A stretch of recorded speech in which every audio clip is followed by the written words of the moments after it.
আমার বয়স মানে রানিং চলছে আর কি 16 বছর 7 মাস। 16 বছর 7 মাস। ওকে। আমি ক্লাস 8 পর্যন্ত লেখাপড়া করি। ওকে। আর বর্তমানে যে গ্রামের বাড়ি কোথায় আপনার? মানিকগঞ্জ। মানিকগঞ্জে। কোথায় আছেন বর্তমানে?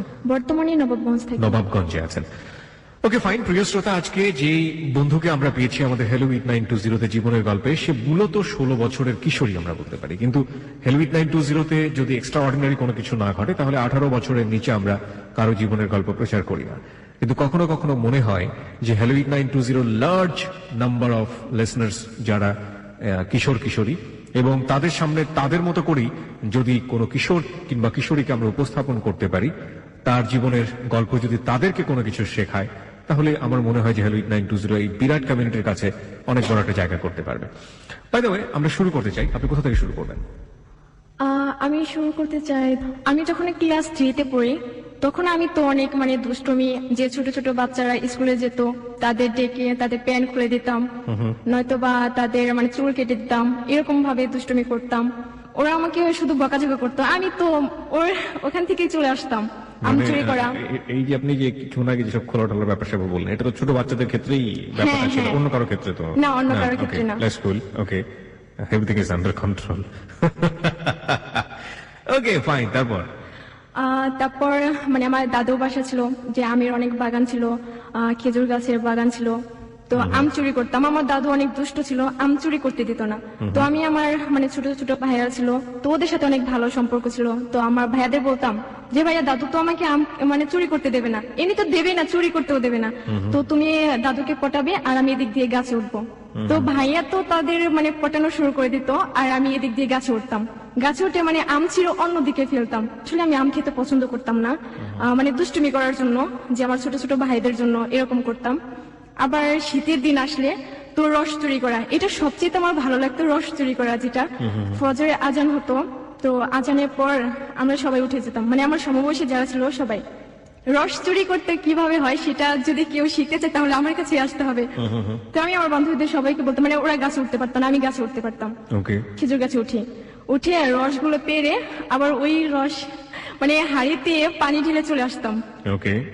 মানে সকালবেলাতে এই ঝগড়াঝাটি, যে আমার দাদু বলতো যে আমার কাছে রস কি নিল, তো আমি বলছি কেন তুমি দেখে রাখতে পারো না কি রস নেই, আজকে যে আসবে গাছের নিচে যারা আসবি সবাইকে মারবো, এরকম বলতাম। দাদু বলে আচ্ছা ঠিক আছে, তুই আজকে গাছের এখান থেকে সরবি না। আমি বলছি আচ্ছা তুমি আমার সাথে থেকো।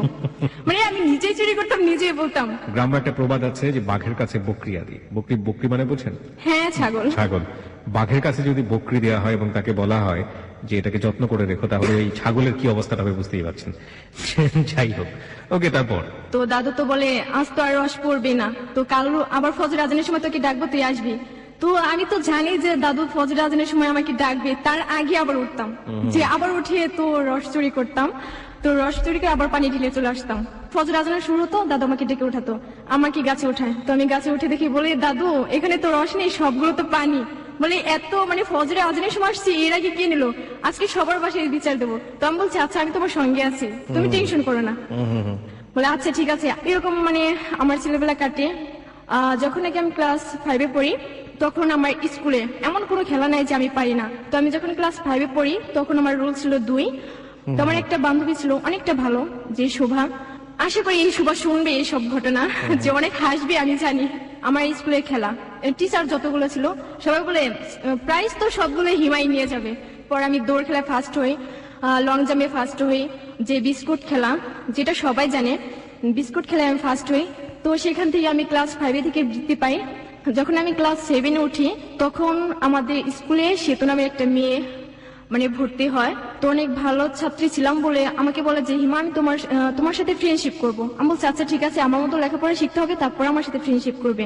তো আমি ক্লাস 8-এ উঠি, তখন ওর সাথে আমার ভালো রিলেশন চলে। ফেব্রুয়ারিতে এসএসসি পরীক্ষার জন্য স্কুলটা বন্ধ থাকে, মার্চে আবার 26শে মার্চের জন্য পিটি গুলো করে এরকম ছিল। তখন ওইখানে আমি আবার দলের লিডার ছিলাম। প্রতিদিন স্কুলে যেতাম, আমার নাচ করতে হবে, নাটক করতে হবে, এজন্য মানে স্কুলের যে কোনো ধরনের এক্সট্রা কারিকুলাম অ্যাক্টিভিটিস যেটাকে বলে, যে এই জাতীয় কাজে আপনি খুব ভালো ছিলেন, আমরা যেটা বুঝতে পারছি। স্কুলে দৌড়ঝাঁপ, লং জাম্প, হাই জাম্প কিংবা এই যে বিস্কুট খেলা আপনি যেটা বলছেন সেগুলোতে আপনি লিডার। হ্যাঁ। গ্রামেও একই ধরনের মানে দৌড়াদৌড়ি থেকে দুষ্টুমি করা থেকে শুরু করে সেই জায়গাগুলোতে আপনি একেবারে পাকাপোক্ত, এটা আমরা বুঝতে পারছি। কিন্তু পড়াশোনায় খুব বেশি একটা বোধহয় ভালো ছিলেন না। পড়াশোনায় কেমন ছিলেন? অনেক ভালো।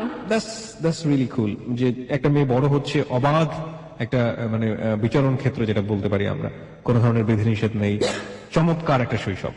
ফাইন, আপনি ক্লাস 8 এর কথা বলছিলেন, তারপর? তো এটি ওঠার পর মানে আমার বড় বোনের বিয়ে হয়ে যায় অলরেডি, তো আমাকে দেখতে আসে 24 কয় তারিখে। ভাই বোন ছিলেন আপনারা? আমরা 3 ভাই বোন ছিলাম, আমার বড় বোন ছিল, তো ওর বিয়ে ঠিক হয়ে যায় আগে। একটু দাঁড়ান, আপনার কথা আমি একটু স্পষ্ট করে বুঝতে চাচ্ছি। একটা হচ্ছে আপনি ক্লাস 8 এ পড়ছেন তখন, রাইট? হ্যাঁ। ওকে, আপনারা ভাই বোন যারা ছিলেন তার মধ্যে আপনার বোন একটা বড় ছিল আপনার, এবং আপনার ছোট একটা ভাই ছিল, তাই তো? হ্যাঁ। আপনার বড় বোনের বিয়ে হয়ে গেছে ততদিনে? মানে ঠিক হয়ে গেছে। আপনার বড় বোনের বিয়ে ঠিক হয়েছে, তখনও বিয়ে হয়নি? হ্যাঁ, হ্যাঁ। বড় বোনের সাথে আপনার বয়সের পার্থক্য কয় বছরের? 2 বছরে। 2 বছরের। তার মানে আপনার বড় বোনের বয়স, আপনার যদি তখন 14 বছর বা 13 বছর হয়ে থাকে, আপনার বড় বোনের বয়স হচ্ছে 15 থেকে 16 বছর, তাই তো? হ্যাঁ। এই 15 থেকে 16 বছর বয়সে আপনার বড় বোনের বিয়ে ঠিক হয়ে গেছে, হ্যাঁ। পাশাপাশি আপনার বিয়েও ঠিক করছে। আসলে এটা আমি জানি না যে আমার বিয়ে ঠিক করছে বা এরকম কোনো কিছু। কি জানেন আপনি? ক্লাসে কি ঘটনাটা করছিল আমাকে একটু বলেন তো।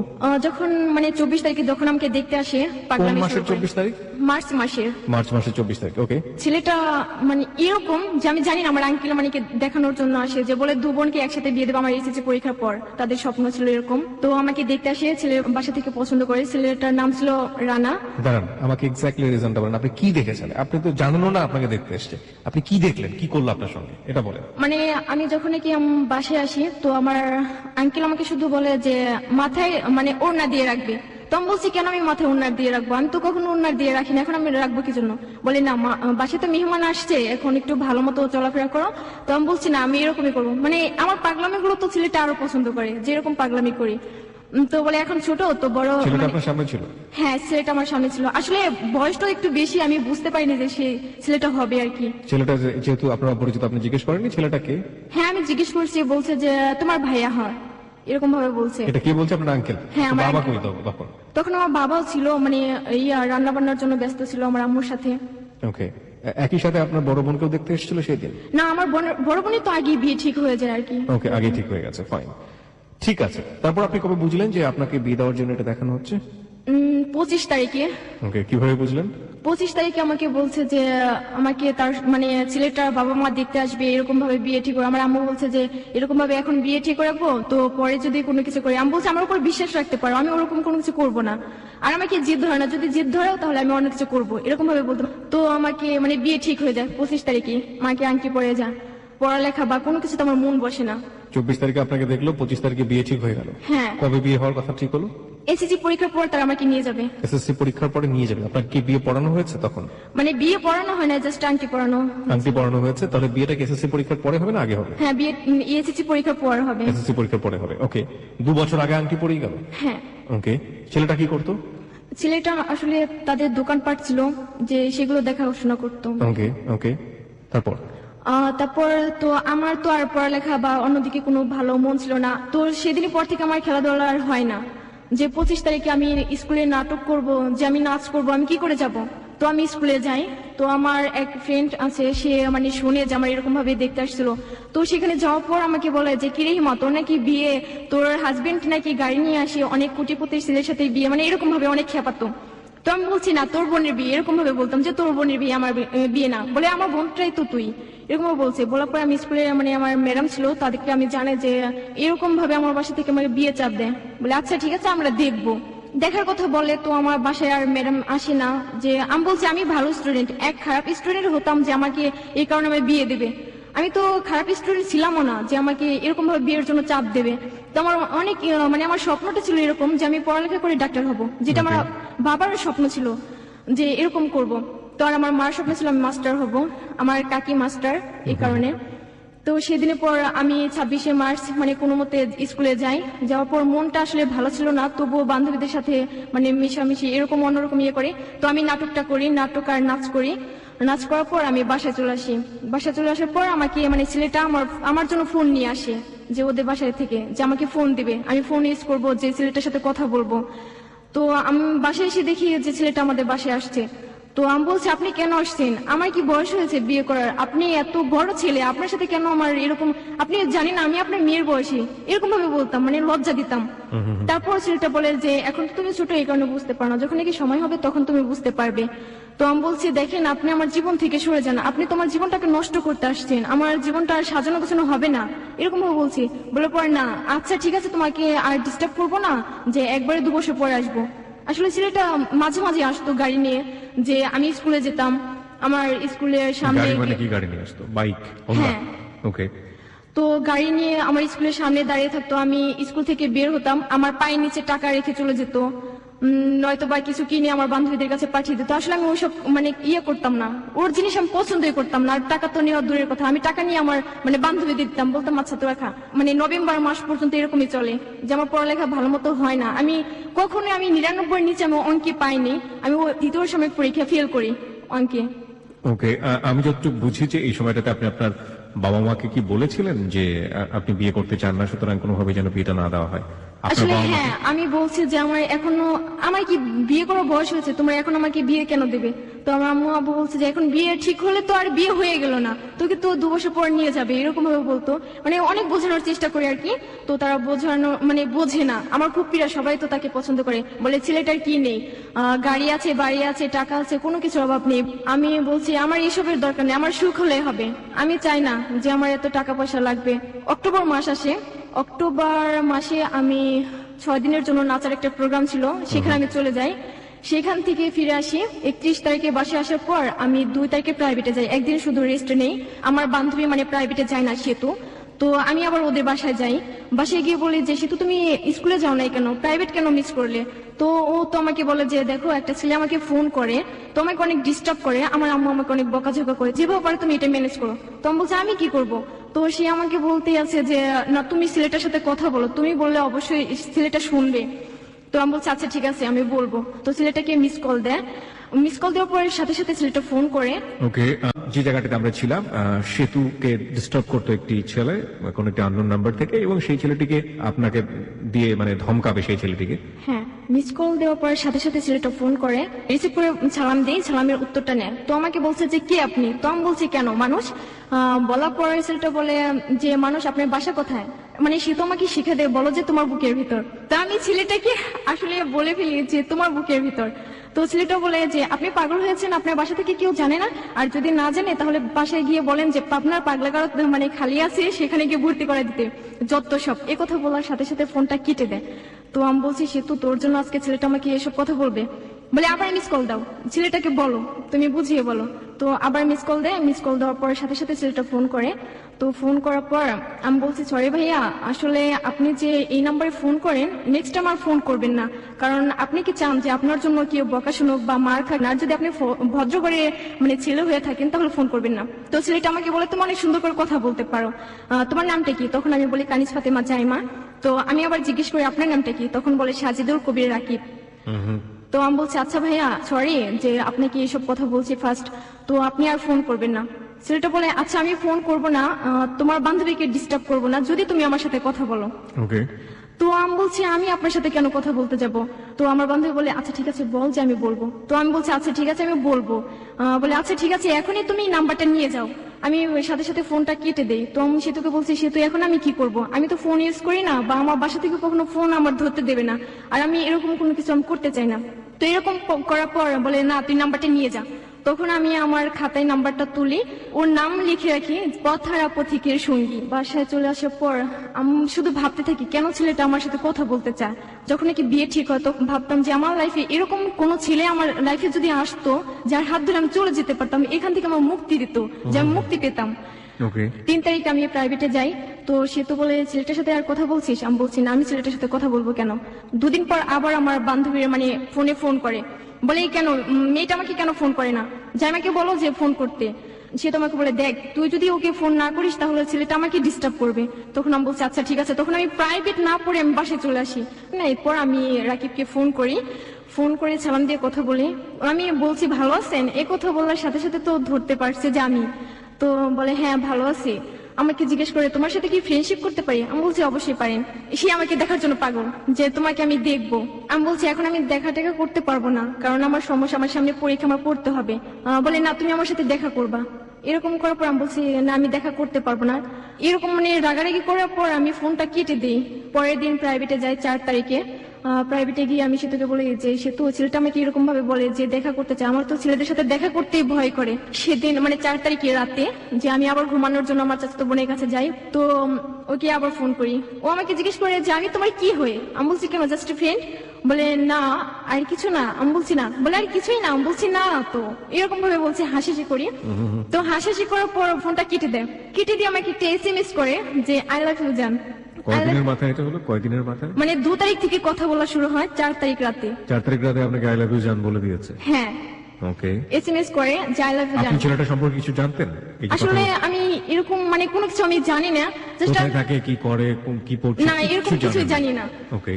তো আমি আবার কি করব, যে আমি আমার চাচাতো বোনকে বলছি যে এরকম এরকম ছেলেটা তো আমাকে এভাবে SMS করছে, এখন আমি কি করব? তোমার চাচাতো বোন বলে তুই আই লাভ ইউ টু লেখ। আমি বলছি আমি লিখতে পারবো না। তো আমার চাচাতো বোন লিখে দেয় যে আই লাভ ইউ টু। তো পাঠানোর পর ওর সাথে সাথে ফোন করে, SMS পড়ার পর ফোন করে বলে যে তুমি কি আমাকে সত্যিই লাভ করো? তো আমি কি বলবো, আমি ছেলেটাকে চিনি না, জানি না, আমি লাভ করব দেখি নাই, জাস্ট ফ্রেন্ডশিপ, আবার লাভ রিলেশন, এটা কি করে হয়? এরকম বলার পর আমি বলছি কি হ্যাঁ আমি লাভ করি আপনাকে। বলে আচ্ছা ঠিক আছে, তুমি আমার সাথে কালকে দেখা করো। আমি বলছি সরি, আমি কালকে দেখা করতে পারবো না, 7 তারিখে ঈদের দিন আমি দেখা করব। ঈদের আগের দিন শপিং করি। ওকে আমি জিজ্ঞেস করি যে তুমি কি কালার ড্রেস পছন্দ করো? তো আমাকে বলে পেস্ট আর খয়েরি। তো আমি দুটাই মানে জামা কিনি। মানে জামা কিনেছেন আপনার নিজের জন্য? হ্যাঁ, নিজের জন্য। ও আমায় জিজ্ঞেস করছে তুমি কখন আসবা? আমি বলছি সকালবেলা বের হবো। যে কোথায় যাব সেটা আমি নিজেও জানি না, কোথায় গিয়ে দেখা করব। আমি এরকম যে ঈদের আগের দিন সকালবেলা থেকে রাত 2টা পর্যন্ত আমি সবাইকে মেহেদি হাতে দিয়ে দিই, যে ছোট থেকে বড় পর্যন্ত। আমি অনেক মেহেদি দিতে ভালোবাসি, মানে অনেক সুন্দর করে দিতে পারি। ওকে। তো সবাই আসে, আমিও হাতে মেহেদি লাগাই। সকাল 6টার দিকে আমি ঘুম থেকে উঠি, আমি আমার বান্ধবীদের সবাইকে ফোন করি। তো আমি আবার 3500 টাকা ম্যানেজ করে আমার বান্ধবীরা সবাই আমাদের বাসায় আসে। 9টা বা 9:30 এরকম হবে আর কি। তো ঈদের দিন আমি বের হই। আমি আবার কি যে রোদ সহ্য করতে পারি না, রোদ্রে গেলে আমি অজ্ঞান হয়ে পড়ে যাই। তো বাসে উঠবো, বাসে ওঠার সময় মাত্র মানে ডান পা বাড়ার সাথে সাথে আমি অজ্ঞান হয়ে পড়ে যাই। তো আমাকে হসপিটালে নিয়ে যায়। নিয়ে যাওয়ার পর আমার বান্ধবীরা আমার আব্বুকে ফোন করে, তোমাকে সেখানে নিয়ে মানে ছেলে নিয়ে সব দেয়। দেওয়ার পর রাত 8টার সময় জ্ঞান ফিরে, মানে 9টার পর থেকে এরকম অবস্থা। সারাদিন আমার এরকম কাটে। আর এদিক দিয়ে তো রাকিব আমার চাচাতো বোনকে ফোন করতে আছে যে আপু ও কি বের হয়েছে? তো আমার চাচাতো বোন ওকে জানিয়ে দেয়। মানে চাচাতো বোনের সাথে রাকিবের কথা হলো কিভাবে? মানে আমি কথা বলতাম যে আমি ওর কাছে থেকে কথা বলছি, তখন ও So, জানে। আপনি তখন ওর সঙ্গে কথা বলিয়ে দিয়েছিলেন? হ্যাঁ। ওকে, ফাইন। তারপর? তারপর রাকিব তো মানে অনেক কান্নাকাটি করে যে আজকে দেখা করতে যাব, যে দেখা করতে পারলাম না। কয়দিনের মাথায় কান্নাকাটি করছে? 5 দিন। 2 তারিখ থেকে কথা মাত্র, যে 4 তারিখে অফার দেওয়া, আর 7 তারিখে তো Eid. That's really happen in life, প্রিয় শ্রোতা, বিকজ যারা কিশোর কিশোরী, ওদের মনটা, ওদের মানবিক গঠনটা, বয়ঃসন্ধি কাল, দ্যাটস রিয়েলি হ্যাপেন, এগুলো হয়। এবং ও তো বলেছে এটা যে 7 দিন, কখনো কখনো 7 মিনিটে এসব ঘটনা ঘটে যায়। এবং এটা যে আসলে জীবনে কত বড় একটা প্রভাব ফেলতে পারে সেটা আমরা কিছুটা হলেও গেস করতে পারছি, যে আমাদের যেহেতু হ্যালো 920 শুনে ধারণা আছে, সুতরাং এই গল্পের ট্র্যাকগুলো কোথায় গিয়ে থামতে পারে। Let's not imagine. আমার মনে হয় বাস্তবের কাছাকাছি থাকাটাই ভালো। আমি শুধু অবাক হচ্ছি এই কারণে যে 2 দিনের মাথায় আই লাভ ইউ, 7 দিনের মাথায় কান্নাকাটি শুরু হয়ে গেছে। ওকে, তারপর? জ্ঞান ফেরার পর আমার আব্বু আমাকে বাসায় নিয়ে আসে। আমি বলছি আমি বাসায় ঘুমাবো না। বলে কোথায় ঘুমাবি তুই? তো আমি বলছি কেন, আমি আপুর কাছে যাই ঘুমাবো, পিঙ্কি আপুর কাছে যাই ঘুমাবো। বলে না, আজকে তুই অসুস্থ, তুই ওখানে গিয়ে ঘুমাবি। পিঙ্কির কাছে টার্গেট ছিল এই কারণে যে রাকিবের সাথে হ্যাঁ, আমি কথা বলবো এরকম ছিল। ওকে। তো আবু আচ্ছা ঠিক আছে, তোর মনে যা চায় তুই তাই কর। তো আমি ওর কাছে ঘুমানোর জন্য যাই। রাত 12টার সময় আমি রাকিবকে ফোন করি। বলছে যে জান তোমার কি হয়েছে? তো আমি বলছি এরকম এরকম প্রবলেম ছিল। বলে তোমার যদি কিছু হয়ে যায় আমি বাঁচবো না, তুমি আমাকে যা বলবো আমি তাই করবো, তুমি আমার সাথে চলে আসো, আমি তোমাকে বিয়ে করবো। মানে সেদিন আমাকে এই কথাগুলো বলে। আমি বলছি, এদিকে আপনার মনের মধ্যে ছিল যে যেভাবেই হোক এই ছেলের হাত থেকে বাঁচতে হলে আমাকে হ্যাঁ। অন্য কারো হাতে পালিয়ে গিয়ে তাকে বিয়ে করতে হবে। হ্যাঁ, এরকম মানে ইয়া ছিল। ওকে। তো ওই দিন রাতে ওর আম্মু আমার সাথে কথা বলে, মানে রাকিবের আম্মু আমার সাথে কথা বলে। আমি সালাম দিয়ে মানে ফার্স্ট তাকে আমি মা বলি। কাউকে রাকিবের আম্মু আপনার সাথে কথা বলে কেন? মানে ওর আম্মু জানে যে আমার সাথে রিলেশন। রাকিবের জানিয়ে দিয়েছে? হ্যাঁ, বলছে যে এরকম এরকম আমি একটা মেয়েকে ভালোবাসি, তোমাকে ছাড়া আমি কাউকে বিয়ে করব না, এরকম এই 7 দিনের মধ্যেই? হ্যাঁ, জানিয়ে দেয়। তো দেওয়ার পর ওর আম্মু তো আমার সাথে কথা বলবে। ওকে। এখন মানে ওর আম্মু আমাকে ফোন করে, মানে ওর আম্মুর ফোন দিয়ে ফোন করার পর আমি সালাম দিয়ে কথা বলি। আমি বলছি মা ভালো আছেন? বলে তুমি নাকি অসুস্থ, দেখো আমার ছেলে ফুলের মতো ছেলে, এরকম ভাবে অনেক কিছু বলে যে আমার ছেলেকে তুমি কখনো কষ্ট দিবা না। আমি বলছি আচ্ছা আম্মু, আপনি যদি আমার সাথে থাকেন তাহলে আমার কোনো ইয়া নাই, টেনশন নাই, যে আপনি সাথে থাকবেন এটার চেয়ে তার বড় কিছু হয় নাকি। বলছি আচ্ছা ঠিক আছে, যে তোমরা কথা বলবা বাট কোনো কিছু করবা না। তো আমি বলছি আচ্ছা ঠিক আছে, আমি কিছু করবো না, আমি রাকিবের সাথে কথা বলি, মানে রাত 12টা থেকে ফজরের আজান পর্যন্ত আমি কথা বলি। আমার তো ঘুমই নেই, যে ওর সাথে রিলেশন হবার পর আমার ঘুমই নেই। আমার কেন যে এরকম লাগে যে কখনো ফোন করবে, কখনো ওর সাথে আমি কথা বলবো। তার মানে আলটিমেটলি প্রথম দিকে আপনাদের যেটা টার্গেট ছিল যে ধমক দিতে যাওয়া, ছেলেটাকে বকাঝকা করা, হ্যাঁ। এবং ছেলেটার সাথে এক ধরনের মিসবিহেভ করা, ছেলেটাকে এক ধরনের হিপোক্রেসি বা প্রতারণা করা, মানে সেটা করতে গিয়ে আপনাদের আলটিমেটলি আপনারা যে যা হওয়ার প্রেমে পড়ে গিয়েছেন, তাই তো? হ্যাঁ, কিশোরী এরকম। বয়সে যেটা হয় আর কি আলটিমেটলি। ওকে, তারপর? পরের দিন সকালবেলা আমি ওকে ফোন করি, তোর ফোনটা অফ ছিল। সারাদিন আমি ফোনে ট্রাই করি, আমি আবার বাসা থেকে বের হই, মোবাইলটা নিয়ে আমার আম্মু বলছে যে তুই কোথায় যাস। আমি বলছি আমি এই তো রাস্তা দিয়ে, আর কোথাও না। সে কথা বলে আমি প্যান্ট আর গেঞ্জি পরে তো আমি বের হয়ে যাই, যে বান্ধবীর বাসায় যাই। তো অনেকবার ফোনে ট্রাই করি, যে ওর ফোনটা অফ ছিল। বিকাল 5টার সময় আমি ওর একটা ফ্রেন্ডকে ফোন করি, মানে ওর ফ্রেন্ডের নাম ছিল রাজীব। তো আমি বলছি রাজীব ভাইয়া আপনি একটু দেখেন না রাকিবের কি হয়েছে, যে ও আমাকে ফোন কেন করে না, ফোনটা কেন অফ, আমাকে জানাবে তো, আমি একটা প্রবলেম মাঝে আছি, বা তুমি টেনশন করো না, এরকম তো কিছু থাকবে। বলে আচ্ছা ঠিক আছে তুমি টেনশন করো না, আমি দেখবো। সেই রাজীবের সাথে আবার আমার চাচাতো বোন মানে পিঙ্কির সাথে রিলেশন হয়ে যায় এদিকে, যেটা আমি জানি না। রাজীব মানে? আমার যে বয়ফ্রেন্ড ছিল, যে ওর friend Rajib. By the way, আপনি যাকে বলছেন রাকিবের ফ্রেন্ড রাজীব। রাজীব, তার সাথে আপনার ওই বান্ধবীর মানে চাচাতো বোনের। চাচাতো বোনের একটা সম্পর্ক আছে যেটা আপনি জানেন না, না। তাই তো? তখনও আপনি জানেন না। ওকে। তো আমি সন্ধ্যার পরে মানে সারা রাস্তায় এরকম ছিলাম যে আমি কারো বাসায়ও যাই না, যে এরকম ফোনটা রিসিভ করে না, আমি কারো বাসায় যাবো, কেন যাব, যে ওর কারণে আমি বাসা থেকে বের হয়ে আসলাম। তো বাসায় আসি, বাসায় আসার পর যে রাতে ফোন করি, আমি অনেক কান্নাকাটি করি যে কেন ফোনটা অফ রাখলে, আমার সাথে কেন কথা বললে না, তোমার প্রবলেম থাকলে আমাকে বলবা, যে আমার প্রবলেম আছে, আমি তোমার সাথে কথা বলতে পারছি না, যে তুমি টেনশন করবা না। তো বলছে সরি জান, আমার ভুল হয়ে গেছে। মানে কথায় কথায় ও জান ছাড়া কথাই বলতো না, অন্যরকম ছিল, যে কথা বলবে, কথা বলার শেষে আই লাভ ইউ জান, ভালো থেকো, মানে এরকম ভাবে কিছু বলে তারপর ফোনটা রাখবে। পরের দিন আমার মানে চাচাতো ভাই, তো ভাইয়া ফ্রেন্ডদের নিয়ে যায়, তো আমাকে বলে যে জামা পরো। আমি বলছি না আমি এখন পরবো না, আমি কোথাও বের হবো না, কারণ আমি বের হলে তো আমি কথা বলতে পারবো না, সেটা আমি নিজেও জানি। তো আমি বলছি না আমি বের হবো না। তো আমার আম্মু তো জোর করে আমার জামাটা চেঞ্জ করে দেয়, যে আমি জামা পরে ভাইয়া আর ভাইয়ের ফ্রেন্ডদের সাথে যাই, মানে হাঁটতে হাঁটতে যাই। আমাদের বাসা থেকে একটা ব্রিজ আছে, মানে এতটা সুন্দর, সব ছেলে মেয়ে বিকালবেলা সেখানে যাবেই। তো ভাই আমার সেখানে যায়, ভাই একটা ফ্রেন্ড ছিল যেটা আমাকে পছন্দ করে, নাসিম ছিল তার নাম। তো ভাইয়া বলছে তুমি ওর সাথে কথা বলো, ছেলেটার সাথে। আসলে আমার মনটা ছিল না ভালো, যে আমি রাকিবের সাথে কথা বলতে পারছি না, কার সাথে আমি কথা বলবো। আমি বলছি ভাই আমার ভালো লাগছে না। যে বলে তুমি কি কি খেতে পছন্দ করো বলো, মানে ছেলেটা আমাকে জিজ্ঞেস করে। বলার পর আমি বলছি না আমি কিছু খেতে পছন্দ করি না। ভাই আবার জানে যে আমি কোন আইসক্রিম, চিপস পছন্দ করি, তো আমার জন্য এগুলো মানে অনেক মানে খাবার নিয়ে যায়। আমি বলছি তুমি আমাকে এই খাবার দিয়ে ভুলাবে, কখনো ভুলাতে পারবে না। তো ভাই বলছে না খাওয়া। ছেলেটা কি করে, ছেলেটা আমাকে বলে যে তোমাকে আমি পছন্দ করি। আমি বলছি কি করতে পারবেন আমার জন্য, বলে তোমার জন্য আমি সবকিছু করতে পারি। আমি বলছি মরতে পারবেন, বলে হ্যাঁ। আমি বলছি তাহলে এই ব্রিজ থেকে লাফ দিয়ে আপনি মারা যান। তো ছেলেটা বলে যে তুমি আমাকে এরকম ভাবে বলছো কেন, যে আমি ব্রিজ থেকে লাফিয়ে মারা যাবো। পরে সাথে সাথে ছেলেটা মানে কি যেন পকেট থেকে বের করে সাথে সাথে হাত কাটে আমার সামনে। এই মানে ছেলেটা তো আপনাকে আগে থেকে পছন্দ করতো, রাইট? মানে আগে থেকে পছন্দ করতো, সেদিন ও ফার্স্টে দেখে আর কি, দেখেই এই সঙ্গে সঙ্গে এই ধরনের হ্যাঁ। প্রতিক্রিয়া। হ্যাঁ এরকম ছিল, মানে আপনার তখন ভাইয়ের আমার বন্ধু ছিল সে? হ্যাঁ সে আমার ভাইয়ের বন্ধু ছিল। আপনার কোন ধরনের ভাই এটা? মানে আমার চাচাতো ভাই। চাচাতো, আপন চাচাতো ভাই? হ্যাঁ। তো আমি বলছি আচ্ছা ঠিক আছে আমি আপনার সাথে কথা বলবো, প্রতিদিন কথা বলতে পারবো না, সপ্তাহে একদিন কথা বলবো, যে শুক্রবার ছাড়া। বলছে আচ্ছা ঠিক আছে তুমি বলবা। আমি বলছি সরাসরি কথা বলবো, আপনি আমাদের বাসায় আসবেন, আমি তখনই কথা বলবো, এছাড়া ফোনে কথা বলতেই পারবো না। বলে আচ্ছা ঠিক আছে, তারপরে তুমি তো একদিন কথা বলবে, সে কথা বললেই হবে। আমি তো আরো টেনশনে পড়ে যাই যে আমি কি করবো, এই ছেলেটা যদি আগে আসতো তো এই ছেলেটার সাথে মানে রিলেশনটা হয়ে যেত আমার মনে হয়। রাতে বলছে যে তুমি আমার সাথে দেখা করবা, চাচুর বাসায় যেতে বলে। আমার চাচুর বাসা আমাদের বাসা থেকে মানে 2 মিনিট সময় লাগে। ওকে। তো আমি বলছি না আমি যেতে পারবো না, আমার কাকি আসে আমাকে নেওয়ার জন্য রাতে। তো আমি সেখানে যাই, তো ছেলেটা আমার সাথে একসাথে খাবার খাবে। আমি বলছি আমার টেনশনে আমি বাঁচি না, আপনারা কি শুরু করছেন। বলছে তোমার কি টেনশন, এতটুকু বসে তুমি কি টেনশন করো। আমি বলছি না আমার কোন টেনশন, আমার পড়ালেখার টেনশন আছে। আসলে আমি তো রাকিবের টেনশনে এরকম কাউকে বোঝাতে পারি না। ছেলেটা সেখান থেকে মানে পরের দিন আমাকে একটা মানে ঘড়ির মতো একটা ব্রেসলেট, সেটা আমাকে গিফট করে চলে যায়। এই ছেলেটাই? হ্যাঁ চলে যায়। আমি তো আবার সেই গিফটটা আমি কেন নেবো, ওই ছেলেটা আমাকে গিফট করবে, আমি তো ছেলেটাকে লাভ করে না, কেন আর নেবো। তো ভাইয়ের বাসায় আমি রেখে আসি ওই মানে ব্রেসলেটটা। পরের দিন মানে রাতে রাকিবের সাথে আমার কথা দেখা করবে, আমি সেদিনই বলে দিছি যে রাকিব আজকে আমি তোমাকে সবকিছু বলবো। বলে কি বলবা। তো আমি বলছি দেখো আমার এরকম ভাবে বিয়ে ঠিক হয়ে গেছে, যে আমাকে বাসা থেকে বিয়ে দেবে, বিয়ের জন্য অনেক চাপ। তো বলে আচ্ছা তুমি বাসা থেকে চলে আসো, আমি তোমাকে বিয়ে করবো। যে এগুলোও বলে? হ্যাঁ বলে। আমি বলছি না, যে এখন আমি বিয়ে করতে পারবো না। বলে দেখো তুমি যদি আমার কাছে না আসো, আমি ট্রাকে নিচে চাপা পড়ে মারা যাব, আমি মারা যাব তুমি না আসলে। তখনও রাকিবের সাথে আপনার দেখা হয়নি? না, তখন আমার দেখা হয়নি।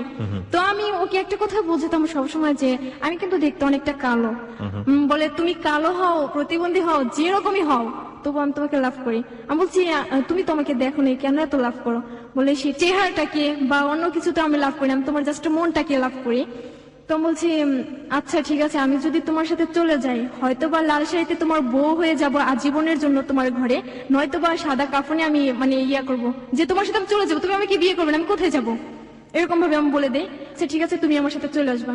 তার কিছুদিন পর আমার স্কুল আবার খুলে। তো আমি স্কুলে মানে কখন আমি পিছনে বেঞ্চে আমি বসি না, যে সেদিন আমি পিছনে বেঞ্চে যে বসি, আমি কখনো স্কুলে যাই, আমি এরকম ভাবে চলে আসি না। সেদিন আমি ম্যাডামকে বলে যে ম্যাডাম আমি বাসায় চলে যাবো। সবাই তো অবাক, যে আমার বান্ধবীরা যে হঠাৎ করে হিমা তোর কি হয়েছে আমাকে বল। তো আমি বলছি না আমার এমনিতে কিছু হয় না, আমার মাথা ব্যথা জাস্ট এটুকুই।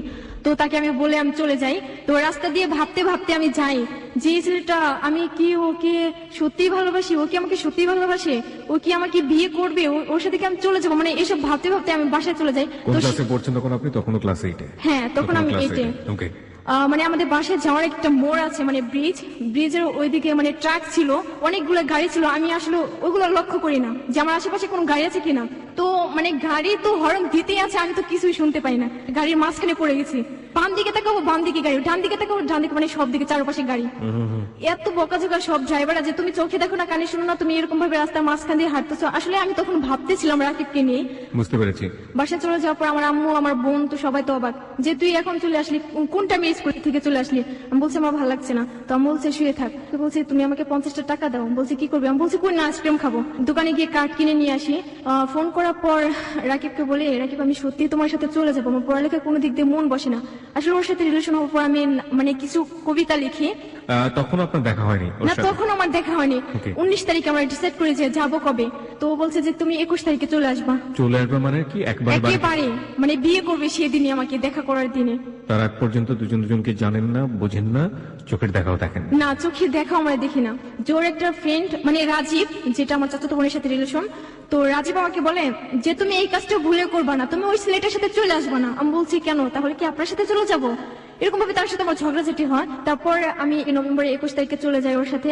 যে আমার ফার্স্টে দেখা হয় হেমাদপুর। আমি কি বলবো, আমি ওকে কিছুই বলতে পারি না, দেখি আমি অবাক। অনেক সুন্দর ছিল, যে জানি না আর কারো চোখে কেমন লাগে, কিন্তু আমার চোখে অনেক ভালো লাগে, যে আমি যাকে ভালোবাসি সে এরকম হবে। তো ও আমাকে বলছে তুমি রাস্তাটা পার হয়ে এসো। আমি তো রাস্তা পার হতে পারবো না, তুমি আমাকে রাস্তাটা পার করে নিয়ে যাও। রাস্তাটা পার করে নিয়ে আমাকে চেঞ্জিতে করে একেবারে মানে ফার্ম গেট নিয়ে আসি। নভেম্বরের 21 তারিখ থেকে আপনি বাড়ি থেকে পালালেন? হ্যাঁ, সেদিন আমি 10,000 টাকা নিয়ে মাত্র বের হই। 10,000 টাকা বাড়ি থেকে চুরি করলেন? হ্যাঁ। চুরি করে আপনি এই ছেলেটার জন্য একেবারে পালিয়ে আসলেন, যে ছেলেটাকে আপনি জানেন না, শোনেন না ভালো করে, এবং এই ছেলেটার সাথে আপনার প্রথম দেখাতেই আপনি ওর জন্য বাড়ি থেকে পালিয়ে আসছেন। টার্গেট হচ্ছে আপনি তাকে বিয়ে করবেন, তাই তো? হিমা, যেখানে আমরা ছিলাম আপনি বলছিলেন যে 10,000 টাকা বাড়ি থেকে নিয়ে আপনি এই ছেলেটার জন্য পালিয়ে গেলেন, এবং আপনি ছেলেটাকে এর আগে দেখেন পর্যন্ত, জানেন না ডিটেল কোনো কিছু। ওকে, তারপর? ফার্ম গেট আসার পর এত রোদে আমাকে দাঁড় করায় যে আমার মনে হয় যে আমি আবার অজ্ঞান হয়ে যাবো সেই দিনের মতো। তা বলছি কোথায় নিয়ে যাবো? বলে আমি যদি তোমাকে রাস্তায় রাখি তুমি রাস্তায় থাকতে পারবে না, মানে এরকম অনেক কিছুই বলে। আমি বলছি হ্যাঁ, যেহেতু ঘর ছেড়ে চলে আসতে পারছি তোমার হাত ধরে, তুমি আমাকে যেখানে নিয়ে রাখবে তুমি আমার সাথে থাকে চলবে। আমাকে এখন একটু বলেন তো, সবার কিউরিওসিটি হচ্ছে সেজন্য জিজ্ঞেস করছি, ছেলেটার বয়স কত ছিল? ও বলছে যে 21। ওই সময় ওর বয়স 21 বছর? হ্যাঁ, আমাকে বলছে যে ও নাকি অনার্স সেকেন্ড ইয়ার পড়ে। আমি তো আমাকে যাত্রাবাড়ি গাড়িতে করে নিয়ে আসে। নামার পর মানে হঠাৎ করে কোথায় আমরা বাসা পাবো, আমরা বিয়ে করিনি, কেউ আমাকে বাসা দেবে না, এমন একটা বিল্ডিং এর ভিতর নিয়ে যায়। তো আমি তো অবাক, আমি বলছি তুমি আমাকে কোথায় নিয়ে আসলে? তো বলে দাঁড়াও দেখি এখানে যদি একটা ফ্ল্যাট পাই। আমি বলছি আজকে তুমি কোথায় ফ্ল্যাট পাবে? আজকে 21 তারিখ, এটা তো মাসের শেষ দিক, মানে 1 তারিখে তো বাসা পাওয়া যায়, তার আগে তো বাসা পাওয়াই যাবে না। বলার পর বলছে আচ্ছা ঠিক আছে তুমি এখানে দাঁড়াও আমি দেখি। কি বলবো ভাইয়া, ওখানে মেয়েরা নাকি অনেক খারাপ ইয়া করে। আমি বলছি তুমি আমাকে এখানে নিয়ে আসলে কেন? আমি আর একটা মুহূর্তে এখানে থাকতে পারবো না। তো আমি সেখান থেকে চলে আসি, ও আমার হাত ধরে টেনে ধরে যে তুমি কোথায় যাবে? আমি তোমাকে যেখানে নিয়ে যাবো তুমি সেখানে যাবে। তো ওইখান থেকে আমি নেমে আসি, ও আমার সাথে চলে আসার পর রাস্তায় একটা লোকের সাথে ও কথা বলে, যেটা আমি দূর থেকে লক্ষ্য করি। তো ওই লোককে ও সবকিছু বলে যে আমরা এরকম এরকম বাসা থেকে চলে আসছি, ওর বিয়ে ঠিক হয়েছে বলে ও আমার সাথে চলে আসছে, ও বিয়েতে রাজি না। সে তো লোকটা তো আমাকে দেখে অবাক যে এতটুকু মেয়ে বিয়ে করবে, যে এটা তো সমাজে মানবে না বা আইনগত ভাবে হবে না। ও বলছে যে আচ্ছা পরে দেখা যাবে, আগে একটা ফ্ল্যাট নেওয়ার ব্যবস্থা করেন। তো সেই লোকটা আমাকে নিয়ে যায় যাত্রাবাড়ি টনি টাওয়ারের ওইদিকে পানি পাম্প ছিল যেখানে, ওইখানে আমাকে নিয়ে যায়, একটা ফ্ল্যাট পায়। একটা বৃদ্ধ লোক ছিল, একটা মহিলা, তার হাজবেন্ডের সাথে ভালো রিলেশন ছিল না, তার একটা মেয়ে ছিল। এখন তারা তো বাসা ভাড়া দেবেন, আমাকে জিজ্ঞেস করে যে তোমাকে কি এই ছেলেটা জোর করে নিয়ে আসছে? আমি বলছি না, আমি স্বেচ্ছায় আসছি। এ কথা বলার পর বলে আচ্ছা ঠিক আছে, তোমরা বিয়ে করছো? আমি বলছি না, বিয়ে করিনি এখনো। বলে বিয়ে করেছে তোমাদের বাসা ভাড়া দেওয়া যাবে না। তো রাকি বলে আচ্ছা আন্টি, আচ্ছা আজকে রাতটা আমরা কষ্ট করে থাকবো, সারাদিন তো গাড়িতে ছিলাম, পরে আমরা কালকে বিয়ে করবো। না, এক মুহূর্ত মানে থাকা যাবে না, মানে বিয়ে করা ছাড়া। রাকিব অনেক বিরক্ত হয়ে বলে যে আচ্ছা ঠিক আছে, আপনি বিয়ের ব্যবস্থা করেন, আমি বিয়ে করবো, আমি বিয়ের যা লাগে আমি সবকিছু নিয়ে আসবো। তো ওই আন্টি তো মানে কাজীকে ডাকতে যায়, কাজীও আমাকে দেখে অবাক। কাজীকে মানে 11,500 টাকা মানে ঘুষ দিয়ে তারপরে বিয়েটা করানো হয়। এই টাকাটা কে দেয়? এই টাকাটা রাকিব দেয়। আমি যে বাসা থেকে টাকা নিচ্ছি, একটা টাকাও মানে 2,000 টাকা ছাড়া ওকে আমি একটা টাকাও দিইনি। আপনি বাসা থেকে যে কিছু নিচ্ছেন এটা কেউ জানতো? না, আমি ওকে ও আমাকে সবসময় একটা কথা বলতো যে তোমার কিছুই লাগবে না, তুমি এক ড্রেসে চলে আসবা, তুমি বাসায় যে ড্রেস পরো সেই ড্রেসে তুমি চলে আসবা, তোমার কিছুই লাগবে না, এরকম ভাবে বলতো। তো আমি টাকা নিয়ে, ইভেন আপনি যে বের হলেন আপনি ওকে জিজ্ঞেস করেননি যে আমাকে কোথায় রাখবা, কি করবা, কি খাওয়াবা? আমি হ্যাঁ জিজ্ঞেস করতাম। তো ও আমাকে বলছে যে কেন, আমি তোমার জন্য সব পারি, আমি চাকরি করবো, আমার কি যোগ্যতা কম? যে আমাকে বলতো যে আমার যদি রিক্সা চালিয়ে খাওয়াতে হয় তবে তোমাকে আমি খাওয়াবো। তো বিয়ে পড়ানোর সময় কাজে যখন আমাকে বলে যে কবুল বলতে, তখন আমি হেসে দিই। আমি বলছি মানে ও কবুল বলার সাথে সাথে রাকিবের পায়ে একটা চিমটি কাটি। তো বিয়ে করানোর পর সবাই তো মানে হাসি খুশি যে আমি এত অল্প বয়সে বিয়ে করেছি, আর আমার হাজবেন্ডটা অনেক ভালো, সবাই অনেক ভালো জানতো ওকে। সেদিন রাতে মানে যে আন্টি বলি তার মা ছিল সেখানে, আমাকে বলে যে তোমরা নামাজ পড়ো না, কিছু পড়ো না, তোমরা এখানে থাকতে পারবা না। তো আমি বলছি আমরা কোথায় যাবো, আমরা বাসা ভাড়া নিয়েছি, এখন আমরা এখানে থাকবো না, কোথায় থাকবো? তার সাথে আমার ঝগড়া হতো, মানে অন্যরকম ঝগড়া।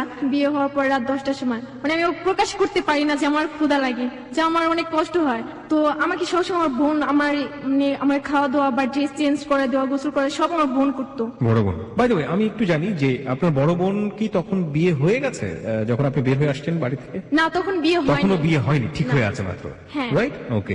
যেহেতু ছোট বোনটা পালিয়ে গেছে ক্লাস 8-এ পূর্ব অবস্থায়, সুতরাং সামাজিক ভাবে কিন্তু অনেক ধরনের হেয় প্রতিপন্ন হতে পারে এবং একই সাথে বিয়েটা ভেঙেও যেতে পারে। আমরা ঠিক জানি না যে ওর বড় বোনের ক্ষেত্রে এরকম ঘটনা ঘটেছিল কিনা। হয়েছিল কি? হ্যাঁ হয়েছিল, আমি অনুমান করছিলাম এবং দ্যাটস হ্যাপেন। ওকে, যাই হোক, তারপর কি হলো? 10টা বাজার পর ও খাবার নিয়ে আসতে যায়, তখন আমার মানে আমি ফোনটা ওপেন করি, আমার চাচাতো বোন থেকে আমার ফোনের নাম্বারটা আমার বাসা থেকে ম্যানেজ করে যে আমার বড় বোন আমাকে ফোন করে। আমি রিসিভ করি না, ফার্স্ট রিসিভ না করে মানে অনেকবার ফোন করার পর লাস্ট রাকিব আসার আগে তো আমি ফোনটা রিসিভ করি।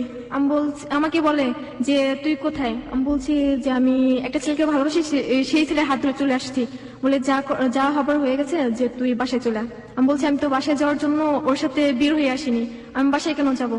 বলে এখনো মানে এলাকায় কেউ জানে না যে তুই চলে গেছিস, সবাই জানে যে আন্টির বাসায় তুই, মানে বেশিরভাগই আমার আন্টির কাছে ছিলাম আমি ছোটবেলা থেকে। তো আমার বোন তো বারবার বলে বাবা মার মান সম্মান নষ্ট হবে, তার আগে তুই বাসায় চলে আয়। আমি বলছি না, আমি যাবো না, আমি রাকিব কি ছেড়ে কোথায় যাবো, আর আমাকে আর ফোন করবে না, মানে এরকম আমার বোনকে উল্টা বকাঝকা করতাম। আমার বোন আমার বলে তোকে আমি ছোটবেলা থেকে এত বড় করছি, কখনো কষ্ট জিনিসটা কি আমি তোকে অনুভব করতে দিইনি, আর তুই আমাকে এত বড় কষ্ট দিতে পারলি। আমি বলছি সরি, আমার ভুল হয়ে গেছে, তুমি আমাকে ক্ষমা করে দিও, মানে এরকম ভাবে আমার বোনকে বলি। আমার আব্বু তো আমাকে এতটা ভালোবাসতো, এতটা, আমি জানি না যে আর বাবা মা কেমন হয়। আমার মানে আব্বা আম্মু ছিল অন্যরকম। আমার আব্বু তো আমাকে এক নজর না দেখতে পেলে মানে কি বলবো, আর পাগল হয়ে যেত। আমি স্কুলে থেকে আমি বাসায় যেতাম, আমার দেরি হলে আমার আম্মু তো পথের দিকে তাকিয়ে থাকবে কখন আমি আসবো, নয়তো বা আমার স্কুলের গেটের সামনে যাবে এরকম। সেদিন আমি মানে সারাদিন যাইনি, আব্বু আমাকে দেখে নেয়। তো আমার আব্বু তখন অজ্ঞান হয়ে যায় যখন কি শুনে যে আমি এরকম ভাবে চলে আসছি। শোনার পর আমার বোন আমাকে বলে যে তুই কি চাস যে আব্বু মারা যাক, বা আমি তখন বলছি না, আমি চাই না যে আব্বু মারা যাক বা কষ্ট পাক। বলে তুই আর কি কষ্ট দিবি, তুই তো সমাজে মুখ রাখলি না। আমি বলছি তুই আর আমাকে আর ফোন করিস না, মানে বিরক্ত হয়ে এরকম মানে কথাগুলো বলছি। আমি ফোনটা কেটে দিয়ে ফোনটা বন্ধ করে রাখি। তাই কিছুক্ষণ পর রাকিব চলে আসে, তখন আমি কান্না করি। পর আমার চোখে পানি দেখে বলে যে তুমি কান্না করছো? তো আমি বলছি না, আমি কান্না করবো কেন? বলে না তুমি কান্না করছো। আমি বলছি না, চোখে পোকা গেছে, এরকম ভাবে বোঝায়। বোঝানোর পর রাকিব দরজাটা লাগিয়ে দিয়ে তো আমাকে জড়িয়ে ধরে ও কান্না করে। মানে এত কান্না করে ও আমাকে বলে যে দেখো আমি আমার বাসা ছেড়ে চলে আসছি, তুমি আমার ছেড়ে কখনো চলে যাবে না, এরকম ভাবে বলতো। বলার পর আমি বলছি আচ্ছা তোমাকে ছেড়ে যদি আমি চলে যাই তাহলে কেন তোমার সাথে আমি চলে আসবো? আমি তো ইচ্ছে করলে অন্য কাউকে বিয়ে করতে পারতাম, যেহেতু আমার বিয়ে ঠিক হয়ে গেছে। এরকম ভাবে বলার পর বলছে আচ্ছা ঠিক আছে, আমার আম্মুকে আমি অনেকটা মিস করছি। এই কথা বলার সাথে সাথে উনি ওর ভাইয়া ফোন করে, ছোট ভাইয়া। তো ফোন করার পর বলছে ভাইয়া তুমি কোথায়? তো বলছে যে আজ থেকে আম্মুকে বলবি যে আমরা যে 4 ভাই বোন ছিলাম তার একটা সন্তান নেই, যে একটা সন্তান মারা গেছে, আম্মুকে বলে দিস। বলে ভাইয়া তুমি কোথায়? বলে আমি জামাইকে নিয়ে চলে আসছি। বলে জামাইকে নিয়ে চলে আসছো, ভালো কথা, তুমি বিয়ে করছো, ভালো কথা, আম্মুকে আমি বলবো যে তোমরা বাসায় চলে আসবা। বলে না আমি কখনো বাসায় যাব না। এই কথা বলে ফোনটা কেটে দিয়ে ফোনটা অফ করে রাখি। তারপর মানে খাবারের জন্য পাশের রুম থেকে প্লেট নিয়ে আসা, যে আমাকে বলে যে তুমি আমাকে খাইয়ে দেবে। তখন আমি না করতেও পারি না, কিছু বলতে পারি না, যে আমাকে ছোটবেলা থেকে এত বড় করছে, আমি কখনো কাউকে করে নিজেই খাইনি, আর ওকে আমি খাইয়ে দেবো। কিছু না বলে ওর মুখে মানে 2 থেকে 3 বার দিই। তো ওগুলো রেখে দিয়ে আমি মানে ঘুমাতে যাই। আমি শুয়ে থাকি, মানে ও আমার থেকে অনেকটা দূরে শুয়ে থাকে। তখন আমি ভাবতে লাগি যে আমি কখনো কোনো ছেলেদের সাথে থাকিনি, আজকে অপরিচিত, অজানা, অচেনা তাকে আজকে ফার্স্টে দেখি, আবার বিয়ে করে তার সাথে আমি থাকবো, মানে এরকম অবাক করার মতো, মানে নিজের কাছে অন্যরকম একটা আপনি কথা। কখনো তাকে জিজ্ঞেস করেননি যে তুমি তো সরাসরি আমাকে তোমার বাড়িতে নিয়ে তুলতেই পারো? তার মা তো জানতোই যে আপনাকে সে ভালোবাসে, তাই না? হ্যাঁ। তো আপনারা ওর বাড়িতে গিয়ে ওঠেননি কেন? আসলে ও আমাকে বলছে যে ওর আব্বুর ফ্রেন্ডের মেয়ের সাথে নাকি ওর বিয়ে ঠিক, মানে এরকম ভাবে কিছু বলছে, এই কারণে মানে বাসায় যেতে পারি নাই। আর ওর আম্মু কখনো ভাবতে পারে না যে এরকম ভাবে আমি চলে যাব। ওকে, তো সেই জায়গা থেকে একটা সমস্যা ছিল। হ্যাঁ, ও ওর আপনাকে একটা বলেছিল সমস্যা যে ছিল। পরবর্তীতে বুঝিয়ে তারপরে বাড়িতে তুলবে, হ্যাঁ, এরকম হ্যাঁ। কি? ওকে। তো এরকম করার পর রাত প্রায় 2 থেকে 3টা বাজে, মানে হাসাহাসি করার পর মানে সকাল হয় কোথায় আমরা নিজেও জানি না, মানে দুপুর 3টার সময় আমি ঘুম থেকে উঠি, মানে ও ঘুম থেকে উঠে, আমরা ভাবছি তখন রাত 3টা বাজে। আমাকে বলছি দেখো তো কয়টা বাজে? তো বলছে যে 3টা বাজে, দুপুর 3টা বাজে। তো পাশের রুম থেকে আমাদের ডাকাডাকি শুরু করছে যে আপু আপনারা নতুন বিয়ে করছেন, আপনারা ঘুম থেকে উঠবেন না, এরকম ভাবে অনেক বিরক্ত করে। তো আমি দরজাটা খুলে দেই। খুলে দেওয়ার পর মানে রাকিব খাবারের জন্য যায়, যে এত বেলা হয়ে গেছে না খেয়ে থাকবো নাকি। তো ও খাবার নিয়ে আসে। আমি তো ওকে দেখে লজ্জা পাই, মানে ওর সামনে যেতে আমার লজ্জা লাগে। ও তো শুধু হাসে, মানে আমি গোসল করতাম, আমার বোন আমার জামাগুলো চেঞ্জ করতো, এখন আমাকে কি করে দেবে? আমি ওকে বলছি যে আমার জামা চেঞ্জ করে দেবে কে? তো বলছে কি আমি দেবো। ও আমাকে জামা চেঞ্জ করে দেবে, ও আমাকে দেখবে, মানে এরকম কোনো কিছু অনুভব করতাম, মানে বড় বোনের যে স্নেহটা সেটা আপনি ওর কাছ থেকে পাওয়ার জন্য ইয়ে করতাম। বা কনফিউশনে ছিলেন যে আদৌ সে আমাকে এই স্নেহগুলো দিবে কিনা। হ্যাঁ। হ্যাঁ। তো আমি গোসল করে আসার পর অনেক কষ্ট করে আমি জামা পরতাম, যে এখানে মানে 2-1 মিনিটে মানুষের শেষ হয়, সেখানে আমার 5 থেকে 7 মিনিট। Now you are facing the difficulties. আমি যেটা বলছিলাম যে মানে বাস্তব অভিজ্ঞতার দিকে মুখোমুখি হচ্ছেন একের পর এক, সেটাই। কারণ এই যে হাত তুলে সে কখনো খাবারটা খেত না, সে এখন তার হাজবেন্ডকে হাতে তুলে খাওয়াচ্ছে, এটা তার কাছে দায়িত্ব মনে হয়েছে। এটা কিন্তু তার মধ্যে কিন্তু সেই কোনো রোম্যান্টিসিজম খুঁজে পায়নি। এবং একই সাথে এই যে পরিধেয় বস্ত্র পরিধান করা বা যেটাই বলি না কেন, এই জিনিসগুলো তাকে বাড়ির অন্য কোনো মেম্বার করে দিত। যখন সে নিজে থেকে করছে তখন ধীরে ধীরে সে বাস্তবে কাছাকাছি যাচ্ছে। এবং এগুলো যে খুব বেশি সুখকর অভিজ্ঞতা না, it's one kind of bitter experience. আমার মনে হয় যে এই ফিলটা সে কিছুটা হলো পাওয়া শুরু করেছে। সেটাই হয়, আমরা একটা কথা সবসময় শুনে থাকি যে ভালোবাসা ততক্ষণ পর্যন্তই ভালোবাসা, যখন সেটা খুব বাস্তবের মুখোমুখি হয় তখন লাগে সেটা জানালা দিয়ে পালিয়ে যায়। দেখা যাক ওদের ক্ষেত্রে কি হয়েছে শেষ পর্যন্ত। হ্যাঁ, তারপর আমি ওকে সবকিছু বলছি যে দেখো আমার আব্বু আম্মু আমাকে এরকম ভাবে বড় করছে, সেই রকম ভাবে তোমার বড় করতে হবে। ও বলছে আচ্ছা ঠিক আছে, তোমাকে আমি কখনো কোনো কিছুর কষ্ট আমি বুঝতে দেবো না, যে তোমার আব্বু আম্মু নেই বা তোমার বোন তোমার পাশে নেই, আমি কোনো কিছু বুঝতে দেবো না। এরকম ভাবে কিছুদিন কাটে। 25 তারিখে, যেটা নভেম্বরের, সেদিন মানে আমি বাসা থেকে 2টা ড্রেস নিয়ে যাই, যেটা পরাছিলাম আর একটা। তো ওকে আমি বলছি আমার নতুন জামা কিনে দিতে হবে। বলছে আচ্ছা ঠিক আছে কাল কিনে দেবো। সেদিন আমি ওর সাথে সকালবেলা থেকে ঝগড়া করি। সবসময় জানতাম বিয়ে মানে তো মানে নতুন জামা পরা বা ঘুরতে যাওয়া, এরকম কোনো কিছু মনে করতাম। তো সেদিন আমি মানে ও শুধু হাসতো, আমি ওর সাথে আরো ঝগড়া করতাম যে তুমি হাসো, আমার অনেক খারাপ লাগে, তুমি হাসো, আমাকে নতুন জামা কিনে দিতে হবে। বলছে আচ্ছা ঠিক আছে নতুন জামা কিনে দেবো। মানে 25 তারিখে সকালবেলা 7টার দিকে আমরা বের হয়ে আসি। এত সকালবেলা তো কোনো দোকানপাট বা কোনো মার্কেটে খোলে না, জামা কাপড় না কিনে দিয়ে চিড়িয়াখানায় নিয়ে যায়। সেখানে গিয়ে তো কিছুক্ষণ সেখানে থাকার গিয়ে পর দেখা যাবে যে কি সুন্দর জামা কাপড় ছাড়া জীবজন্তু বসবাস করছে, ওরা থাকছে, তো আমরা কেন থাকতে পারবো না?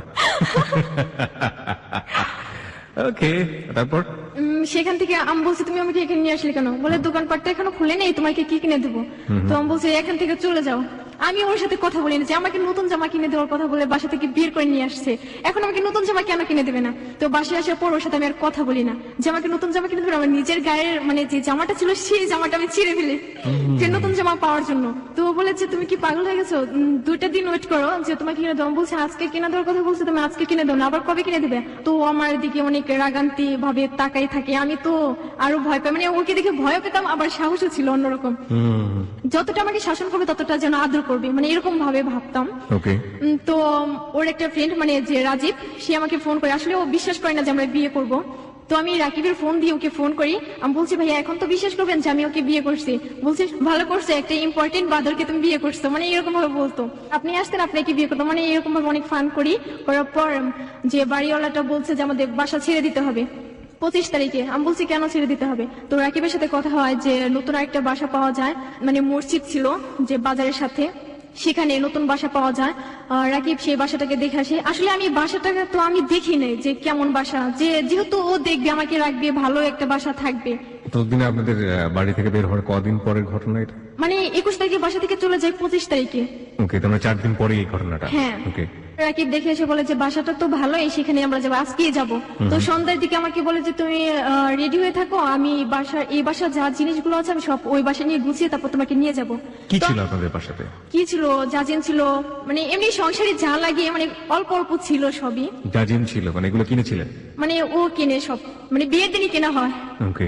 তো সেগুলো ও নিয়ে যায়, নিয়ে যাওয়ার পর আমাকে সন্ধ্যার পরে ফোন করে বলে যে তুমি বসে থাকো, আমি এখনই আসবো। আমি তো মানে যে বাড়ি আন্টিকে সালাম করি, বলে তোমরা দুজন সুখী হও, এ কথা বলে যে তুমি অনেক ভালো মেয়ে, অনেক ভদ্র মেয়ে, আর তোমার হাজবেন্ড অনেক ভালো, তুমি ওকে কখনো কষ্ট দিও না। ওকে। নিয়ে যাওয়ার পর দেখি রুমটা এরকম রুম, আসলে আমি প্রকাশ করতে পারিনি যে রুমটা এত খারাপ হবে। তো যেহেতু ভালোবাসি তাকে, সে যদি আমাকে আগেও বলছে যে গাছের নিচে রাখলে থাকবো, তো আমি বলছি এটা তো বাসা, এখানে আমি থাকতেই পারবো, কষ্ট হলে আমি থাকতে পারবো। আসলে সেখানে পানির কষ্ট ছিল, গ্যাসের কষ্ট ছিল, 4 ফ্ল্যাটের লোক আমরা একটা টয়লেট ইউজ করতাম। তো সেখানে তো লাইন ধরে দাঁড়িয়ে থাকতে হতো, মানে গার্মেন্টসের মেয়েরা তারা সবাই কাজ করতো। আমার এতটা খারাপ লাগছে যে ওই এরকম বাসা চয়েস করতে পারলো, মানে বাসাটা ছিল কি এরকম যে ভাঙা ভাঙা, তাদেরই ফ্যান ছিল, খাট ছিল, আমরা তো খাট কিনে নেই, আমরা তো সেদিন আর রান্না বান্না হয় না, যে আমি তো রান্নাই করতে পারি না, রান্না করবো কি, মানে রাকিব সব রান্না করতে পারে। সেখান থেকে পরের দিন তো মানে চাউল এইসব কিনে নিয়ে আসে, কিনে নিয়ে আসার পর আমি বলছি ও আমাকে রান্নাঘরে মানে ঢুকতেই দেবে না, যে তুমি কালো হয়ে যাবে। আমি বলছি আমি তো কালো, আর কি কালো হবো, মানে তুমি থাকতে থাকতে এখানে ফর্সা হয়ে যাবে, এরকম ভাবে বলতো।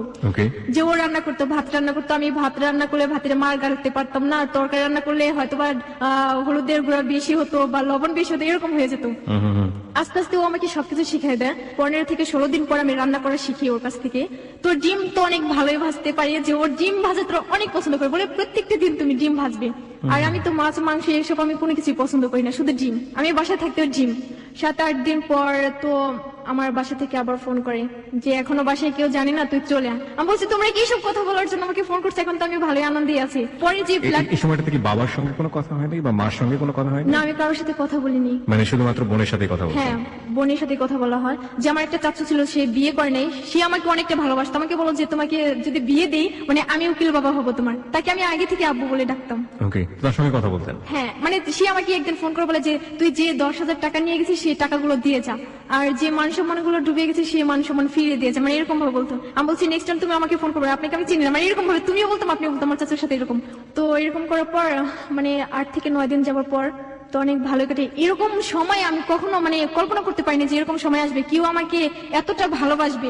বাসা থেকে বের হলে বা বাসা মানে আসলে এরকম ছিল যে কিছু করবে। যদিও আমরা বুঝতে পারছি যে কোন দিকে যাচ্ছে, কিন্তু তারপরে ওই সময়টা চমৎকার একটা সময় ছিল, সেটা আপনার কথার মধ্য দিয়ে সবকিছু দিয়ে ফুটে উঠছে। কিন্তু একটা কথা আছে যে অকাল পরিপক্কতা, মানে যখন যে সময় যেটা দরকার সেটা যদি সেই সময় না গিয়ে একটা বিপরীত সময় যায়, কিংবা তার আগে চলে যায়, পিছিয়ে চলে যায়, কিন্তু সেই জিনিসটা না শেষ পর্যন্ত ঠিক মতো কোনো ভালো রেজাল্ট বয়ে নিয়ে আসে না। এটার পরিণতি যে ভালো হবে না সেটা আমরা ধরে নিতেই পারি, কিন্তু কথা হচ্ছে যে কি পরিণতি হয়েছিল, যে কারণে আজকে হ্যালোইড 920-তে হিমা এসছে। চলুন তারপর।